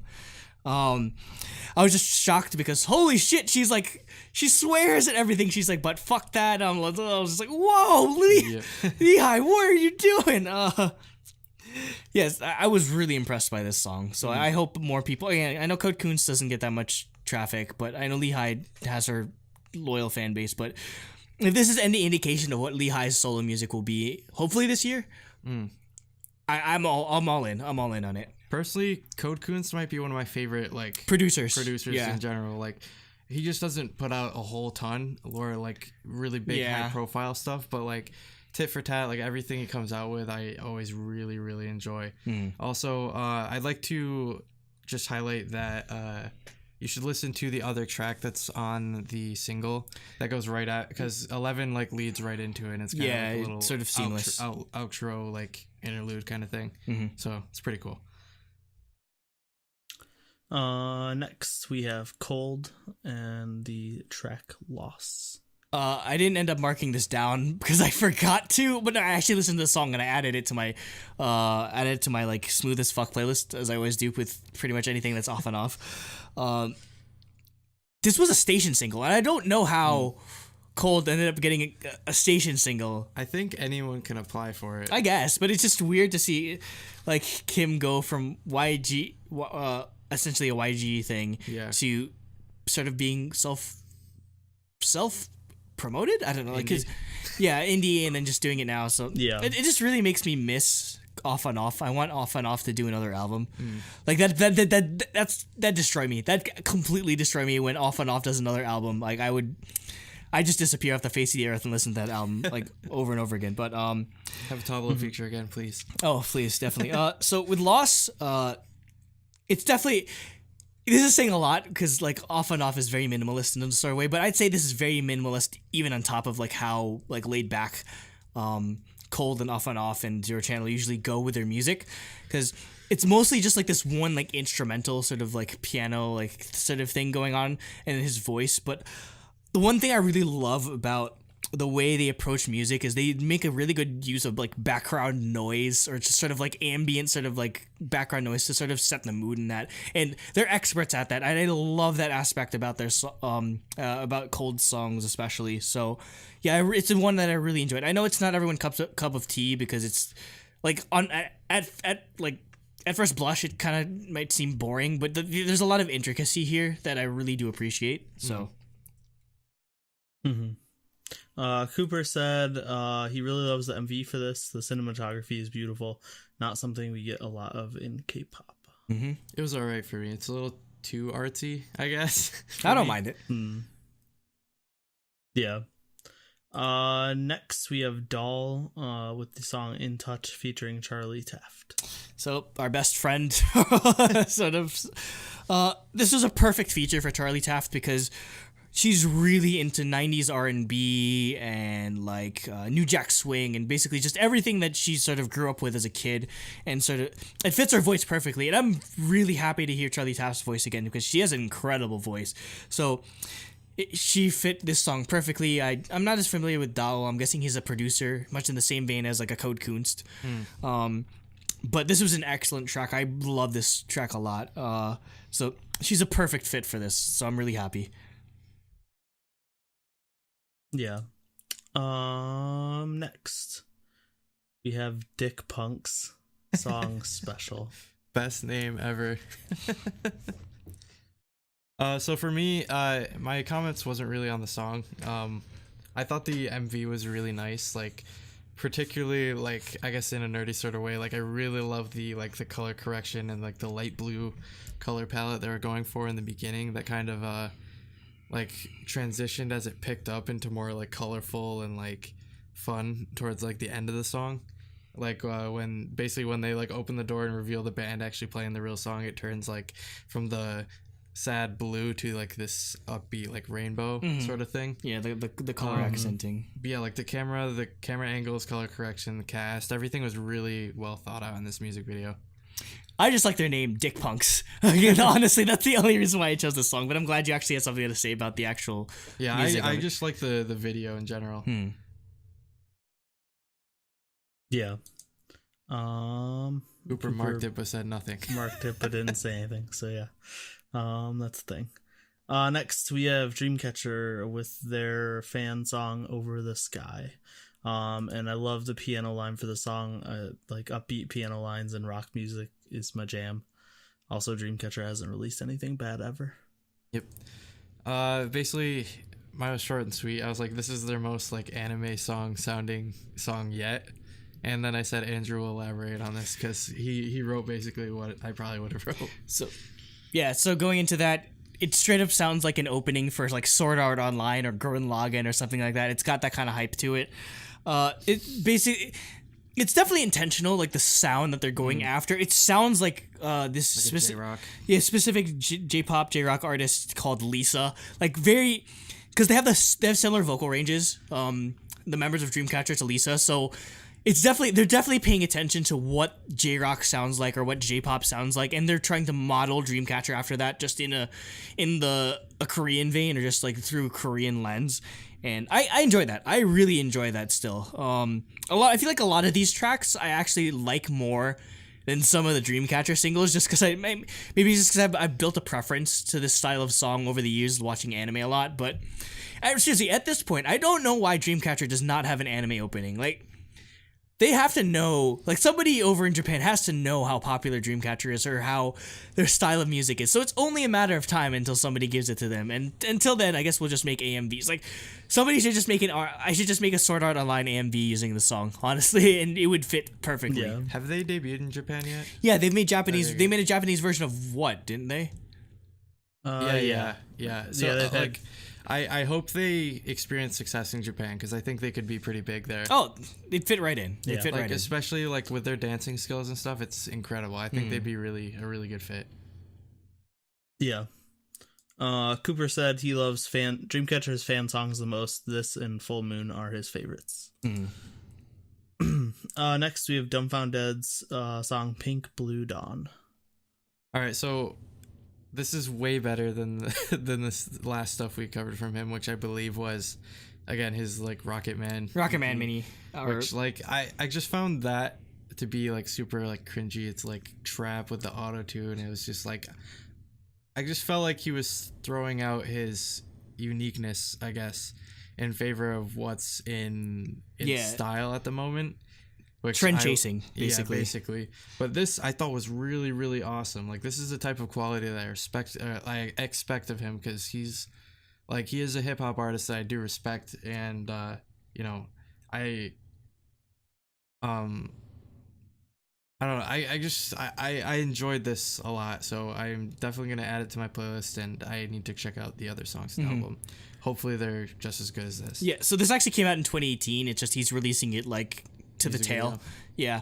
It actually came out on 88 Rising's channel. I know he used to be under 88 for a while, but before they blew up. But it's cool to see that he's still working with him, and it's definitely going to help his exposure, because there's still a lot of people that are into like 88 Rising and like Rich Brian, Joji, Higher Brothers that don't know who Dumbfounded is, which is surprising to me. So he needs the exposure, definitely. Actually, like, whenever I talk to people who I like friends who like when it's funny because when I mention that I'm into K-pop, one of the first people they mention is Dumbfounded all the time. Yeah, like real hardcore like hip hop like fans know who Dumbfounded is. They usually mention like Hyung and Harambe, stuff like that. Yo, Harambe is such a good song. Yeah, it's too short that though. beat goes so hard. But it's very contrasted from that like hard trap style that he sort of made his name for with Rocket Man and Harambe and that sort of thing. It's a lot more chill, and it's kind of like his return to form for him and return to his roots, where he used to make a lot more chill music. Before I even got into K-pop, I used to listen to Dumbfounded, actually, so it's kind of nostalgic in that sort of way.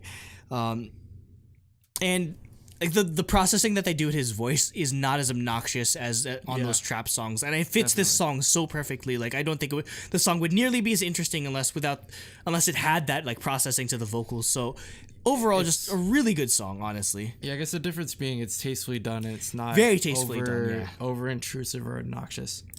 You need water. I don't know why my voice always gets dried out. Yeah. You guys good? Yep. Okay. Next we have Favorite with their title track and mini album, Loca. And for me, this song like just elevated them. Who's surprised? It's Tropical House. But I actually liked their previous stuff. But this just like brought them to another level, and listen to the album too. The B-sides are really good. Okay. Yeah, I didn't manage to. If we weren't so busy, I would have probably asked to review it. Okay. But yeah, we just have too many topics to go for, so love it. Yep. So for me, I think this is definitely their best song so far. I haven't listened to the album so far, so that's up to I guess TBD, to be determined. But definitely the best song that I've heard from them so far. Like, me and Andrew say it all the time, like, Tropical House is being beat to death, but I think it really turned out great in this song. That being said, like, I hope they can pick up a decent sized fan base, but I still think their main problem is their name. Favorite is impossible to find. Like, I think they're getting Wii U'd, basically. Yeah, favorite K-pop is just gonna look up. Oh, favorite K-pop songs. Exactly. Like this title, like the title of this video is literally favorite K-pop songs. So Yeah, like we're contributing to the like we're burying them. Their demise. yeah, like basically, if you want to search a group, and like they don't pop up immediately, you can just write K-pop, but like you can't even do that with them. Yeah, with this, You have to do like favorite K-pop group or something. favorite K-pop group doesn't doesn't work. Like, What the hell? you You have to search by a song name. You have to search favorite Loca. Yeah, Like that's all. and I mean, I'm pretty sure that's why Idol or G-Idol is their title that way because. idol means like Because it's not children or kids searchable if or you're just young putting people. up idol with how they do it, how they spell it out in Korean. So Yeah. It's because it's just a word. yeah, it's just a word. So again, like Jacob mentioned, I think Tropical House has just been beaten to death at this point. But what really separates this, I love the instrumental part of like the dun dun dun dun dun, dun, like it really goes in, and I wish they actually like brought it back more. Like I was expecting them to utilize it way more than they did, and I guess the production, or why I like the production so much, was it was produced by Olander. I'm sorry if I butchered your name. They are a producer that did Dreamcatcher songs such as Over the Sky, You and I, and Sleepwalking, which is arguably Sleepwalking is what I would have guessed. which is arguably Nate's favorite album track. And they also did the favorite Dreamcatcher song. also did stuff for the boys. So just really like a good pedigree here. Would you say their name was Outlander? Ollun Olander. Olander. So it's funny because if you look at their earlier songs like Party Time, like the concept's just like really cutesy and everything, just way different. They finally just I guess they felt that a different concept would have suited them better, and they completely right because I felt like they definitely brought this song to life, and they're definitely getting rewarded with it. Party Time came out in like 2017, 2018. I think so. 2017. That was their debut. 2017. That had 250,000 views, and that's we're counting that from 2019, like beginning of 2019. Currently, or as last I checked, Loca is currently at like 800, closing in on 850,000 views. So that's a huge, like there's clearly an increase in interest here. And so 50,000 of those are me. you just spam the song. No, I've listened to the song a lot, but I actually haven't been watching the music video too much because I already bought it on iTunes. Yeah, yeah. So they're a perfect candidate for Breakout Artist of the Year, and I really hope they can follow up on this because I really enjoyed this song actually. I think they just gotta pick up their fan base because like change their name. I feel like they really should change their name. Like they should. They really. I don't know. I feel like they could do a reboot like Dreamcatcher and be fine, but I don't know. Who knows? Yeah. I mean, it might be easier to search in Korean. Like, it's definitely easier to search in Korean because it's an English word. Exactly. If you write it out in Hangul, like, I think it's a problem with international fans. It's a problem 100% international fans. Yeah. So they don't need to change their name to blow up if they blow up in Korea, but it would help with international exposure. Cooper's thoughts. He likes the whole album, especially the B-sides, and he wants to follow favorite. Right. Yeah, we really definitely Topic 3. We need to pay attention to that group more. Yep. Yeah. So now, I mean, I've followed them, all of their songs so far. Yeah. One of their members Topic on 3. K-pop Star 6. So, yeah, that's how I knew them. Oh, really? First, yeah. Okay, so then they have. I don't remember what her name was though. Yeah, we need to learn names and everything. Yeah. Now topic 3. Now topic 3. Actual topic 3. Which is part 2. Part 2, yeah. Of favorite K-pop That's always songs. happens. I'll read it off. So, starting off the second part of releases, we are starting off with the best song on the list. No. This is G-reyish and their song Candy. Where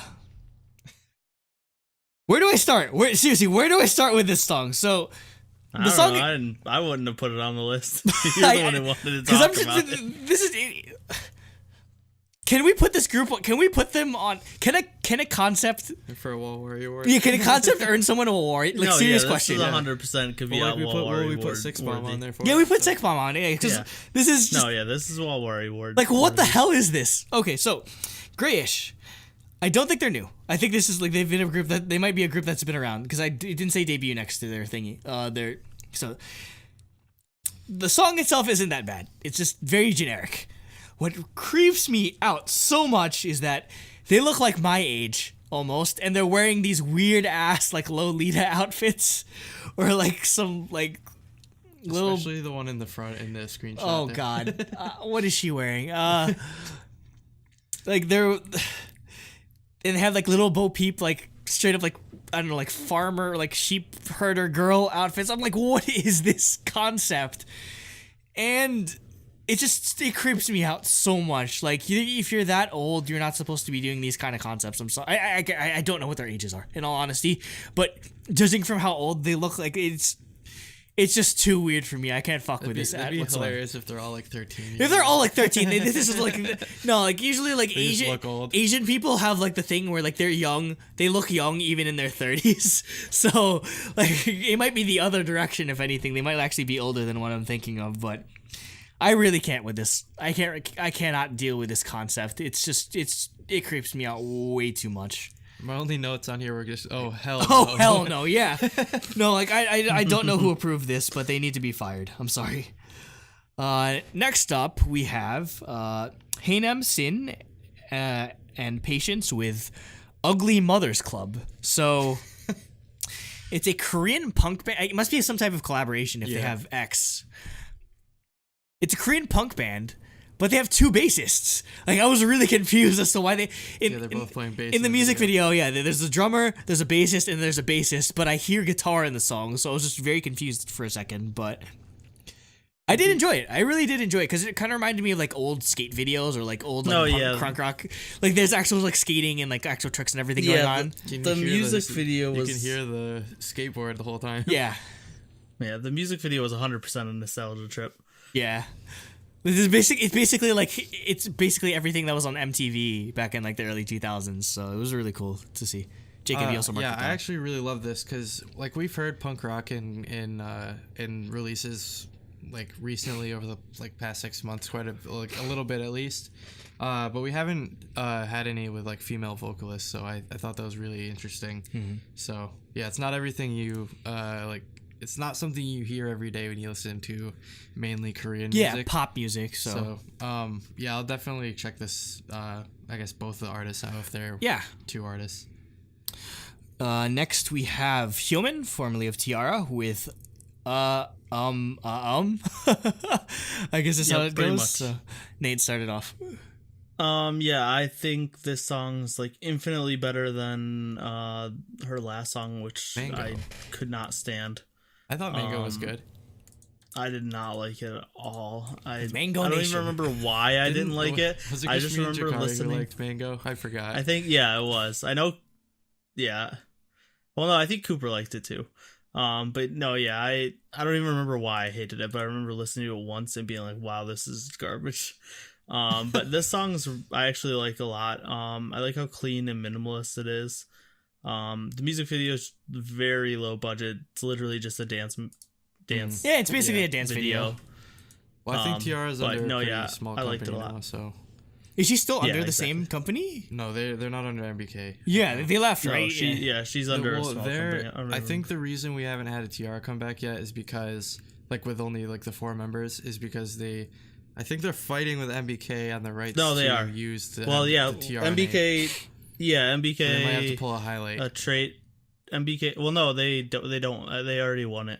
Oh, they already can use. Yeah, T-ara? they won. They can use T-ara. Yeah, they won. They have the rights. Good.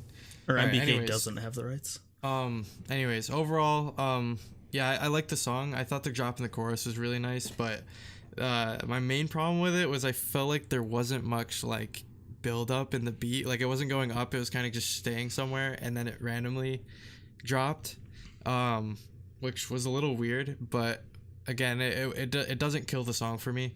I thought Hyomin's vocals were nice and clean, and yeah, I think it's just mostly a problem with whoever like produced the song, why ever they chose to, I guess, build it up like that. But yeah. Cooper marked this song down and said, "This still isn't on Spotify. Why? I don't know if that's updated ever since, but he agrees that it's a lot better than Mango, and the MV looks super cheap and wants a T-ara comeback." So Much in agreement. Next, we have Hyuk Vix with the song Boy with a Star. Cooper was the only one that marked this down, and he's just happy that Hyuk's debuting. He loves his voice, and it's a nice, easygoing listen. So check that out if you like Vix. Next, we have Idol Producer. Oh, Lord. Idol Producer with their song Take Me There. This is the second season of Idol Producer, so it's another boy group. I hope you approve of my screenshot. I tried to get every single possible thing that I could. Choreo, outfits, lyrics. Vague all in crotch the grabbing in the pit. It looks like they're doing the pick me move. Like. Yeah. So it's so funny. Again, Idol Producer actually got sued by Mnet because of just how much of a blatant ripoff it is of Produce 101. But the thing is, intellectual property does not exist in China, so you could literally... There are like fake Supreme stores, like fake like everything like stores, like... Original like Chinese car manufacturers were just basically carbon copies of actual American car manufacturers. So it's really funny to see them. It's just so shameless of how blatantly they copy off of this, where they say, "So baby, pick me," which is obviously taking after "Pick Me Up" or "Pick Me," which is a standard staple of the Produce 101 songs or Produce 48 songs. So it's plagiarism. It's literal plagiarism. Like the outfits, the colors, the songs, like they just did not try it at all, and it's so popular because again, China just gives absolutely no fucks when it comes to just intellectual property. They're just like, oh, people like this. Let's just take it and do the exact. They same really thing. don't care. They really do not care. Like my notes on this was just the audacity of whoever made this. Like it's literally exactly the same as Produce 101 season 2, exactly the same, and I feel like even the song sounds like almost identical to Naya Na. And no, like at the end they have like the emotional piano ballad version of it too. Like, it's straight up a copy. Even the stage coming together, everything is the same. I also felt like some influences from like the unit and stuff like that. Yeah, as well. maybe. It's just like mostly in the song. I mean, they were just like they did not care. It's so funny how little they gave a shit about it. I actually haven't watched on a producer, but maybe the show itself is actually fun and enjoyable. But man, it's just hilarious just how blatant China loves to rip off other places. Next, we have Icon with their song "I'm Okay," and I'm just astounded at like the 180 we've sort of made on Icon as whereas Winner we're just like Winner. Like they said, I feel like I'm like that go with back Winner. to 2017. Truly, We were just like we love Winner and we hate Icon. Where it's just like I love Icon's making way more interesting music than Winner is at this point, and I feel like they've inherited that sort of emo Big Bang title, and they're perfecting it or they're executing it to a T. Specifically with this song, it sort of combines that emo-ness that Big Bang had with the sort of like old school hip hop boom bap beat that like epic high and that sort of thing brings. And it's a perfect combination for Icon. So I really love this song. Again, we've definitely neglected them to some degree, but I want to pay more attention to them this year with whatever music they release because this song was excellent in my eyes. So. Nate, you actually marked this down, so I'm interested in hearing. Surprised Nate did, but Cooper didn't. Yeah, I was surprised Cooper didn't either. But yeah, I think this is probably the first Icon song I've heard that I've really enjoyed. I mean, I haven't hated their stuff, but none of it never really spoke to me much. But I just really like sentimental piano-based guy group songs. Yeah, so it reminded me of the best part of Big Bang. Yeah, that needs to be Icon's bread and butter, and that'd be our favorite boy group, essentially. Yeah. Jacob. Yeah, I actually love this. I thought it was one of like Icon's best like recent songs in my opinion. Another thing I wrote in my notes was that like I thought Bobby's rap verse in the beginning, the first one, in the beginning was fantastic. I really liked that. He really shined in this entire comeback. And then also a shout out I'd like to give is to the MV. I thought it was like super stylish, like the sets, the colors. A lot of the shots that I liked was the one where they're like hanging out of the black car. I thought that was really cool. I think particular, like, I don't know what car model they were using, but it just looked really cool. Like with like BI, like his head's out the window. Wait, did it have suicide doors? I forget. I don't think so, but it was pretty cool though. Okay. I like the MV a lot. MV candidate as well, probably, just because really cool. So I'm really happy that we're coming around to Icon, honestly, just because we have to retro review a lot of their stuff as well, just because we haven't covered it. Definitely. Next we have Impact. I forget how Impact with Only You, and Cooper marked this song down with the notes. I really dig Impact, especially this last song, Na Na Na Na. This one's pretty generic, but I still find their vocals so captivating. I think having Jae yell out the hook in every song is becoming a bit bland, though. It's, remember, FSRPs, so it's Impact. Impact. Oh, that makes sense. Ha ha ha. Okay, I find you. I see you, Koreans. Next, we have Junoflow with the song Statues. Junoflow, very true to his name. The flow was just incredible. And oh man, this entire song just went in. I loved it, like from beginning to end, honestly. So I had to mark this down. I listened to the entire album. The entire album itself was incredible. So I'd recommend listening to the actual Statues album. I definitely will. Yeah. So one thing I wanted to point out was he's actually signed to Tiger JK's label, Feel Good Music, which is why he featured on both Drunken Tiger and Yoonmi Ray's albums last year. And yeah, he like rips shit up in this. Like, I'm super excited to hear more from him, and now I know it's an album, I'll definitely go back and check it out. Oh yeah, He might earn himself like a hip hop artist of the year nomination from us. It was that good. Yeah, I'll definitely check it out. Next, we have Kevin O with the song Mortifying Love. He is a former winner of Superstar K7, Korean American, I believe, which is why this entire song's in English. And the one thing that really appealed to me is just this really nice riff that goes throughout the entire song, just like this background guitar riff. And his vocals are just butter smooth, just really good. It feels less like a Korean or K-pop song and feels more like the songs that I enjoy from like YouTubers and like West Coast, like that whole West Coast Asian YouTuber sort of thing that came up in the mid 2000s. So yeah, I just really enjoyed the vibe of this song a lot, and I definitely it's something. It's not on Spotify or Apple Music if I checked yet. It's only on SoundCloud. Damn. It's only on SoundCloud, so I don't know. I might have to download it or figure out some way to get it because I really enjoy this song. I know Kevin O has stuff on Apple Music because I have one of his songs, but it was mostly just OSTs, in all honesty, or just like that sort of thing. I think it was something from 2017 that I downloaded from him that I liked.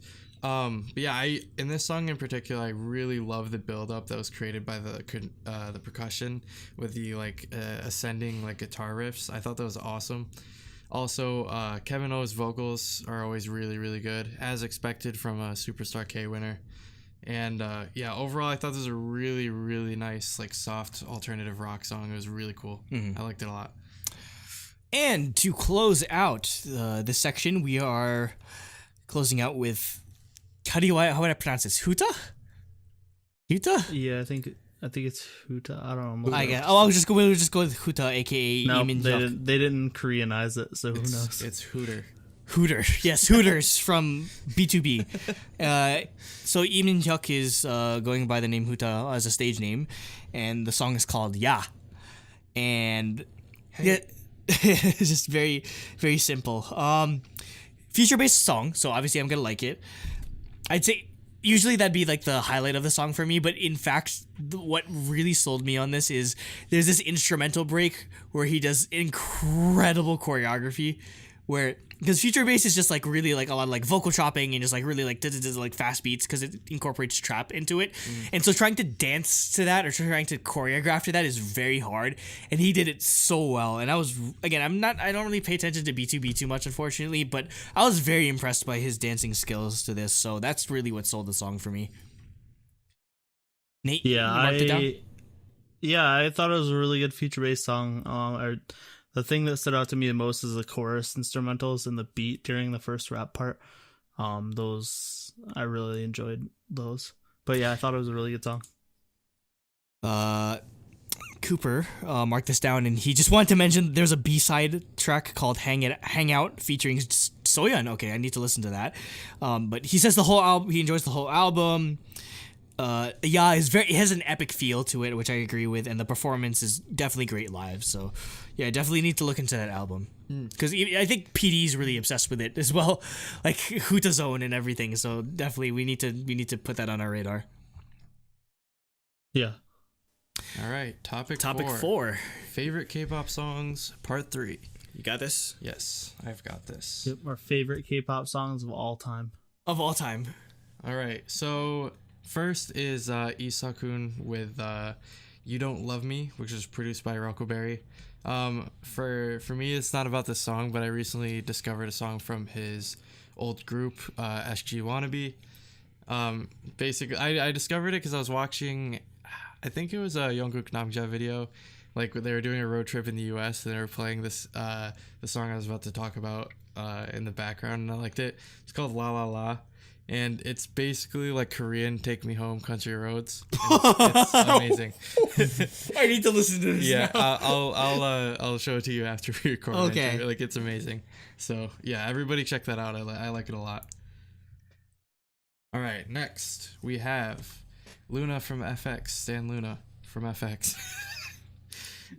Stan F Luna. Anyways, we have the MV for Do You Love Me featuring George.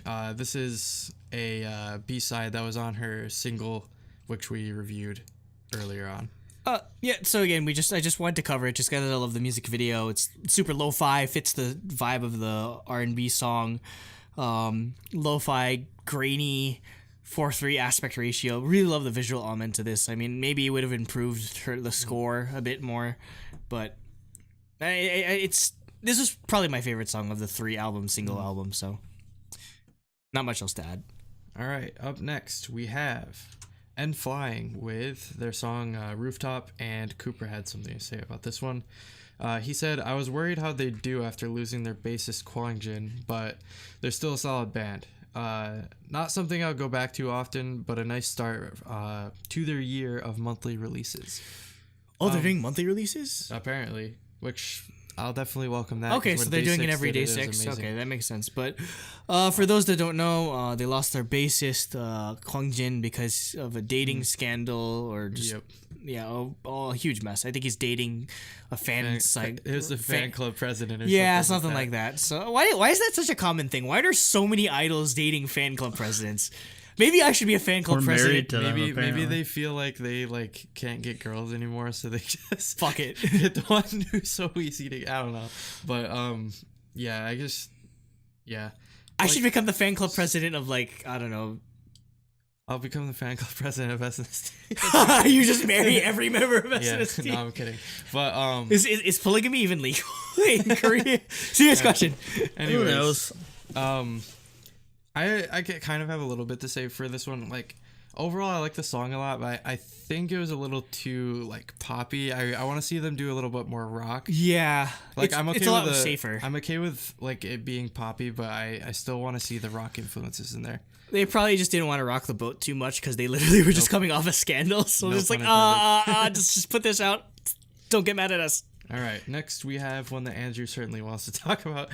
We have NMB48 with Tokonoma Seiza Musume. Oh, good pronunciation. Okay, I thought I had to do the sort of phonetic thing. So I wanted to mark this down because Shiroma Mirudun is the center. Other recognizable names from Produce 48 include Murase Sae, Kato Yuka, and Nike Kokoro. So NMB might be my favorite of the sister groups just because all their songs are just super hype and they always do funny choreography, which makes it so memorable all the time. So this song just stuck in my head.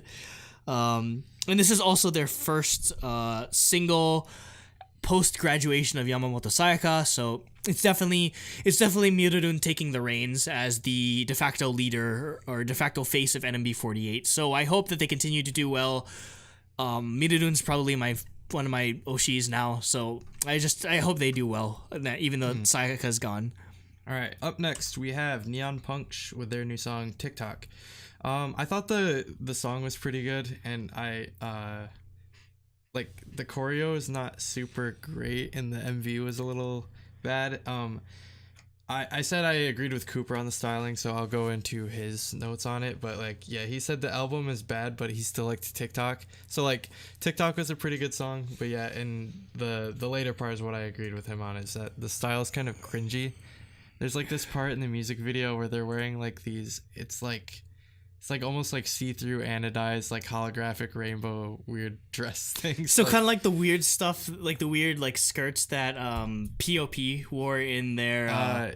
Yeah, kind of. It's just like. But worse. It was weird, and also like I think the choreo made it look worse as Oh. well. So yeah, it's just like the song was good, but like everything else was not good. Yeah. Yeah, for me, I know Discord hates like the pitch up vocals, but they didn't bother me. And I like this song a lot. I'm hoping they put out more fun songs like this. Also, Aiden smells. Oh. Yes. Oh shit. Oh shit. The gauntlet's being thrown down. Damn. That's an egg-roll comment right there. Yeah. Inside joke for Discord. If you want to join Discord if you want to understand it. Mucho lit. Yep. Also, one thing about Neon Punch is that's another like really cool like name. Yeah, that's a good like name. Cherry Bullet, Neon Punch, pretty cool. All right, moving on. We have, I believe this is pronounced One Us. All right, so Yes. Cooper, You forgot to read something to Cooper's say. comments on Yes. Neon Punch. he said I said Yeah, he the mentioned album it, was he bad, mentioned it. but I still Oh, you like did? TikTok. I missed Sounds it. cringy though. Sorry. All right. It's mostly because I went around it like a roundabout way because I agreed with Cooper, but I had to say his. Oh, okay. You didn't his say it thing after me. Yeah. All yeah. right. So, okay. anyways, on One Us, Cooper said a really solid debut. The MV is super high budget for Nugu. I followed them when they were RBW boys and covered Red Velvet's Bad Boy during buskings. They have really good vocals and rappers, especially Lido, with a super deep, raspy voice. Yeah, I've listened to the song so much. I love the guitar riff. It's simple but so catchy. I thought this was a really good debut. And I also really like how subtle the song is until the chorus, and then it really picks up. I think I forgot to say it was called Valkyrie, but yeah, Valkyrie. which is an awesome name, by the way. Awesome, yeah, awesome title. I just didn't have much to say about this it. song. I bought think the I album. need to give it a couple more chances because I did like it, but I didn't have much to say. No, I just don't think I can listen to this kind of music in this day and age. Like, maybe if I listened to this like 5-6 years ago, I'd probably fuck with it, but I don't know. All right, up next we have Punchnello with Winter Blossom, which is featuring someone I've never heard of before, Say, I think you pronounce it, either that or Sai, which is produced by Zero Channel. Of Off and Off. Yes. Yeah, this song was awesome. One thing I especially like Punchnello for is like his production is always really cool. Like he was one of the first ones I ever noticed to use like more like EDM style beats over his rap songs, which like back like when I first got into him, everybody was just doing trap all day every day. Yep. So I thought that was kind of a fresh breath of fresh air. With this, what really stood out to me was Sai's vocals. I thought they were really great and like just nice, crisp. Like, yeah, I need to see if she has any solo music because I really like her voice. And yeah, as always, the beat on Punchnello songs are always amazing. Yeah. So I think it's that contrast with her vocals and his rapping really sold the song for me. At first, I listened to his other song, Absinthe, which is more of a trap song, which I didn't really end up liking as much just because I was just like, it's trap. But this song, and I think the other song is called Blue Hawaii, off of his album called Ordinary. I listened to the entire thing as well. Oh, very good from Punchnello. I think the entire album is produced by Zero Channel as well, so dope. Definitely like a really good combination there. Just fits well. Yep. Yeah. Other than that, I just really enjoy it. Really enjoy Punchnello. So. All right. Up next, we have Red Velvet's new Japanese single, Sappy. And I actually really like this one. Like when I first listened to it, I was like, this is a little weird. Like it's not what I expected. However, like I listened to it again and immediately, like just like fell in love with the song. I like it a lot. The hook's pretty catchy. The verses are not are, I think, what made it a little weird. I don't really know how to place it, but like it's what made me like the song so much, I guess. I don't know how to describe it, I guess is what I'm saying. But yeah, and I believe this was produced by Andreas Oberg. I'm not sure. I hope so. I think he had it listed on his website. I'll check that right now while you guys are talking about it. Nate. Yeah, I like the song a lot. I agree. I don't think it's as good as Cookie Jar, but it's still really good, and I think the horn part gives it a really good identity. I really love this song, surprisingly. Mostly just because, again, I have such a nostalgia for that era of Red Velvet from the Red album, where it fit in so perfectly with that song or with that album, despite being a Japanese song. So yeah, I just really loved it. Like, I'd say the only thing that maybe gets a bit repetitive is the sappy kitty kitty, like that sort of thing. Also, they definitely kind of need to work a bit on their pronunciation. I think that's what makes the verses a bit off, is that they're trying to sing it like a regular Red Velvet song, but not all of them are that as proficient. But the chorus is definitely like perfect, like "Dochi ga suki na no," like it's to the T. So it's like really good so far. 2 for 2, honestly, between this and #Cookie Jar. So yes, this was produced by Andreas Oberg. At least he has writing credits on it. So. Oh, so yeah, not surprising. Not surprising. Yep. He writes really good R&B songs, so it's not surprising that he'd give this to Red Velvet. Yeah, I just remember seeing it on there when we were doing Truly Daebak Award stuff, because I saw on his Twitter bio his like link to his website, and it said like everything he's produced, like on the front page. I just remember seeing it on there. Anyways, up next we have Ludi or Ruri. Ludi, yeah. I don't know, but basically what I said is I really love her voice. This is a song that I'm definitely gonna add to my iTunes library. I'll let Andrew say what I also would like to say, but yeah. Again, I think Jacob and I just have a thing for raspy female ballad singers that remind us of Lim Kim, just because Lim Kim. We miss Lim Kim. Where are you? Where are you, Lim Kim? Come back to us. Yeah, we're just looking for Lim Kim essentially in these releases, but her voice is incredible, fits this ballad track to the T, so that's really all I had to say about it. Just incredible vocals, so yep, check her out. I really haven't heard of her before, but definitely check out this song specifically, Meteor. All right, up next we have Very Very with their song Ring Ring Ring, and Andrew had something to say about that. No one else marked this down. Seriously? Am I gonna be the biggest fan of Very Very? Cooper marked it. Cooper liked it. Okay, I'm probably gonna be the biggest. Cooper's definitely gonna like him more than you. Probably. Okay, no, because again, I loved Super Special. Super Special was their pre-debut thing, and their whole thing I think might just be New Jack Swing, and I'm just be like, okay, I'm 100% in on that, being a boy group that does like New Jack Swing upbeat songs. So yeah, again, we mostly only heard girl groups doing that. Yeah, just like EXID Lady. Triple H had one as an album track, but I love this because again, they're supposed to be whatchamacallit, like Vix's like little brother group, and they would have died if they just did Vix music, and this is a good new direction for them. Or we don't get a lot of cute boy groups either, so I mean, we have like Gulcha and like I don't know. Yeah, but Golden Child, they still have yet to rule the world for 100 years. I was gonna say, they still have like 99 years to go. We should count. We should actually count how we should keep that as an anniversary of that KCON performance, and count every time like a year passes in that 100 years of Golden Child's reign. So do they usually say that, or I don't know. I don't know. Like, I was so confused. Everyone was like, "What? You're not gonna be alive in 100 years, Gulcha." Anyway, this song just makes me super happy. This song just makes me super happy just because I'm a sucker for New Jack Swing, and from them, it fits so perfectly with this boy group. So this might be my like favorite front runner for best rookie group for male artists. So I can already tell I'm really gonna enjoy this group. I need to give it a few more shots, I think, because the first time I heard it, I was just like, it's okay. Yeah, that's and then listening to it for this, I liked it a little bit more. So I think if I listen to it a few more times, it'll probably grow on me. So Cooper said, I love Very Very, and I'm fully behind their sound. Can't wait to see what they do next. So basically, Cooper's pretty much like... Cooper's going to stand them, 100%. Cooper's in. All right, next. What you've all been waiting for. WayV. Or WayV. WayV, yeah. WayV. Which is a subunit of NCTWSV. Is that... Do they actually... That's what I'm calling them. Yeah, that's not what they're WSV. called. That's my name for them. Okay. Is NCTWSV. Anyways, 'Cause it they're works. basically NCT China. That's what we've been calling them for the past like year or so.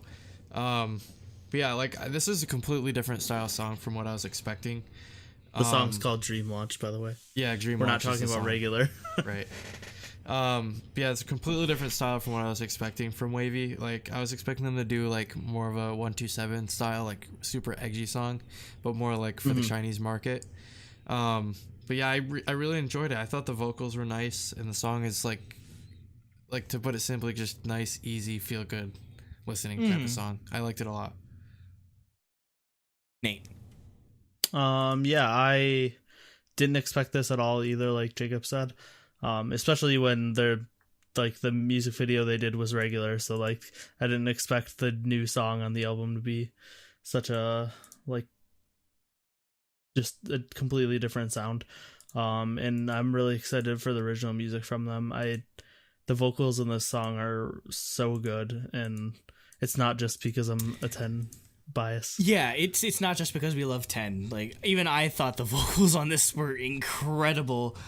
And I just hope that my hope is that I just hope that they're not treated like the black sheep of NCT. I hope that they're treated as well and promoted just as much as the other subunits of NCT are, because I feel like it's a chance for people like 10 and Lucas and like when like the rest of them to shine, especially Lucas, because I feel like I did not pay attention to Lucas whatsoever when he was at NCTU, but he's probably my bias in this group in all honesty. Sorry 10, but I think personally it's not for me. I'm not worried about them being a black sheep from SCT. I'm worried about SM segregating them from from that's SCT, what I guess that's my and main making concern. them like a separate group, even though it's supposed to be a subunit. Yeah, you know. and Yeah. don't just make them regurgitate NCT 127 songs as well For China. Yeah, just don't do that. That's why I specifically love this, just because it was such a different style from what we got with regular. And again, this might actually play to their strengths with how good the vocals are, because I don't know if there's outside of NCTU, because remember that one ballad song Without You. Yeah, Without You. Outside of that, you don't really have any like vocal focused songs, and then maybe like Stay. I think Without You had Kun in it. Yeah. Kun, Tail, and Do-young, I believe. Yeah, so basically the Dream is like the happy-go-lucky like young group. NCTU is obviously whatever the fuck they want it to be. Yeah, it's just experimental. And 127 is obviously like their hip hop group. So maybe they could let Wish and V be like the vocal focused group, and I think they could really succeed with that, because China loves vocalists and like soloists and like ballad stuff. So if that's their stick, I'm all in. I'm really excited to see what we get from them in the future, outside of just like again, I hope it's not just them doing 127 songs over and over again, because this song as an original song was excellent. I don't think it will be. I didn't even realize they're gonna do regular, which is kind of No, I don't think anyone did, because the teasers No one did. weren't. Yeah. It's like so The random. teasers were like not based on regular. Yeah, it was. Anyways, for Cooper, he said, honestly, with the delays and hype teasers, I was expecting more. Kind of disappointed with the whole debut. The new members didn't really stand out either. 10 and Lucas, however, are amazing still. I'll have to wait and see what their first real album is like before I form strong opinions, though. So I think Cooper kind of just like succumbed to overhyped it in his head and stuff. I didn't hype it at all. Oh yeah, 100%. I think he was probably expecting kind of like what I was expecting from it, but I didn't have huge expectations, I guess is the difference. Yeah, that's probably why, because I went in not expecting them to be Chinese 127, and that's necessarily, again, that's not what I wanted from them anyway. That's what I expected, but I'm glad I'm they aren't. glad, like, justify the existence of subunits. Like, you have to justify the existence of subunits by making them do different things and play to different strengths and that sort of thing. And I'm qualifying them for they're totally qualified for best subunit for 2020 TDAs, even though it's a Chinese group. I don't care. I'm really excited for Wei Shenvi. Also, fine with that. Also, can the little boy from the MV be a member? That'd be hilarious to see. I wonder who that is. No, see, Watch this like some trainee. the joke is this is the long con. Yeah, that's gonna be an NCT member in 10 years. Oh my god, yeah, dude, SM does that too. Yeah. That would so happen. He'll be part of NCT 2030. Oh my god. So that closes out the list, right? That was the last one. That's all our favorite it. songs of January. Let us know All what of your our favorite songs in K-pop. Period. Let us know what your 'Cause favorite songs from this favorite month was on were. there. Yes. Go through the playlist again if you have listened to only this topic. The playlist is in the description. So yeah, let us know what your favorite songs were. Yep. Let us know which songs you didn't like as much.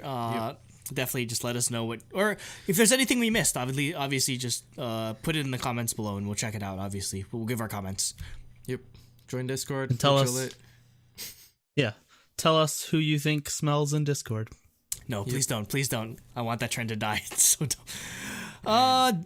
Upcoming. Hey, it's your events, trend. I guess. Upcoming events outside of Red Velvet. I'm going to Korea this Yeah, month. you're leaving the country I for am friggin' 6 moving months. to Korea For this 4 month. months. What day are you going? Probably the 24th or 25th. One of the two. 24th. Okay. Yes. 24th, though. So Few more weeks. from now on, or after that point, we'll probably be doing what Jacob's on 1 week, Jacob's off 1 week, so and so. So we Yeah. might. That's the tentative plan for now. Well, I'm probably gonna have like 5 roommates, so we'll see how my recording setup is. Yeah. Hopefully we can still. But Go I go said rent I'll a probably- karaoke room. Or no, I was saying he should No, do it it's at a gonna be loud. It's gonna be loud outside. He's gonna be. I told him he should like rent a But private then we room. He should do a private room at like a PC bong or something like that. Yeah, Then literally we just can do a podcast review with the PC people singing in the room next to you. Their vocals are totally crap. I hope I hope YG takes. Song choice bad. Bomb. Dude, that'd actually be a hilarious video series if it's loud enough that you can hear people. Oh, you 100%. Yeah, you 100% can hear other people singing if you're not singing. Just review everyone. Just review random people singing at PC. I wonder if you might get like Noibon. kicked out though if you're like not Singing. actually singing, Oh yeah. because they have cameras, so they know what people are doing in them. So like you could, they might just see you sitting on a computer and like kick you out for I'll just put on a wasting Linkin their Park time. song and just sing about how bad Crawling people. in my. I'll just sing about like how bad people sing. They really suck at singing. Other than that, I think we might do like community events starting up, like gaming stuff. I don't know. We might do an impromptu one after we film this, the weekend we film this. So That'd be fun. I think we should we should gauge when everyone's free or what everyone would like to see us do, like community gaming engagement events. Because I know a lot of Smash Tourney. That'd be so fun. Yo, I need to buy an Elgato. I need to buy an Elgato. I want to get one as well because I sometimes I like to stream for my Yeah, no, because once I start Kingdom Hearts again, I'll just stream it. Or See, whenever. I have all that stuff set up, but my computer's not in. Wait, the you have an best Elgato? set up here? I don't have an Elgato. I have a HD PVR or something. AverMedia. Oh, okay. Okay, It either is one. HD. I have an HD capture card, Yeah, but it's internal in my computer. Yeah, I need one because my TV's over there, so desktop. I could. I have a good streaming setup as it is, but I'll just do like. Yeah, I could do Clan Ad whenever anymore. Clan Ad comes out on like. Umu will be the only one that watches. She's like, oh. Just Andrew crying on stream. Yeah, basically, it's just because Clan Ad's just terribly sad. But I think we could do a lot of fun community engagement stuff. So if you want to discuss this further, obviously join our Discord. Again, outside of it being mucho lit all the time, just like that's how I feel like we can engage with our community the best and figure out what you guys want to do. Obviously, we have like song ratings, we do MMA predictions, and Just random stuff. Yeah. wrestling. We did Royal Rumble predictions, and it Talk was like about everything. yeah. So it's not just K-pop. If you want to just chill with people that also like truly Daebak, best way to meet Yeah, them. apparently while we recorded this, PD showed up for like 10 minutes. Wait, in Discord? Yeah, PD's in our Discord now. What? we all missed it. Breaking apparently news. Tucker pulled him in, Okay. Dang. but he Yeah, was we have only some- there for like the- 5 minutes. the people and in then our he Discord- freaked out because he's an emote, and he's like, "What the hell is this?" The people in our Discord are more famous than we are because we have Umu in our Discord. We have Did he Tucker. find out that they call him Form? Yeah, well, I don't know if he showed up when they were talking about that, and that's what made a form Tucker. of therapy. Yeah. Okay. So again, it's That's Discord. Egg's fault. You don't know who might show up in our Discord. Maybe it'll be us. Maybe it'll be celebrities. Maybe we'll get a K-pop star in our Discord. it'll be Yeah, most maybe likely Tiffany us, will but- show up on our Discord. Oh my god, if Tiffany shows up on our Discord, I might die. I'll tell her to join our Discord when I meet her. But in my when I get to do high touch with her, I'll be like, "Hey, can you join our Discord?" look up You're like, look "What's up truly Discord?" Daebak Discord. She'll be like, "What's Discord?" So yeah, that's all we got in the future, and Thank you. we'll let you know. Oh, Produce Cast is next week for Suki Toi Wasatai. Yes. We'll figure that out. Don't get that stuck in my head because it's already good enough as a song, and I'll talk about it later. That's all. Yeah, that's all we got so far. So Jacob, take us out. All right. Thanks for listening. Please subscribe. Comment down below your thoughts. You know, all that random YouTube crap. Thank you for listening, and good night. Stay wavy. Say Oh, no. throbbingly wavy. Throbbingly wavy indeed. Or throbbingly Weishenvi if you're actually. Yes, Wei Shen V. Again, I'm just so tired of the chain smoker drop thing. Like, I feel like I'm kind of just beating a dead horse at this point with it, but like, they've been doing the same like sort of thing for 2 years now. I want to see some progression, because like even early 17, like a lot of the stuff was similar.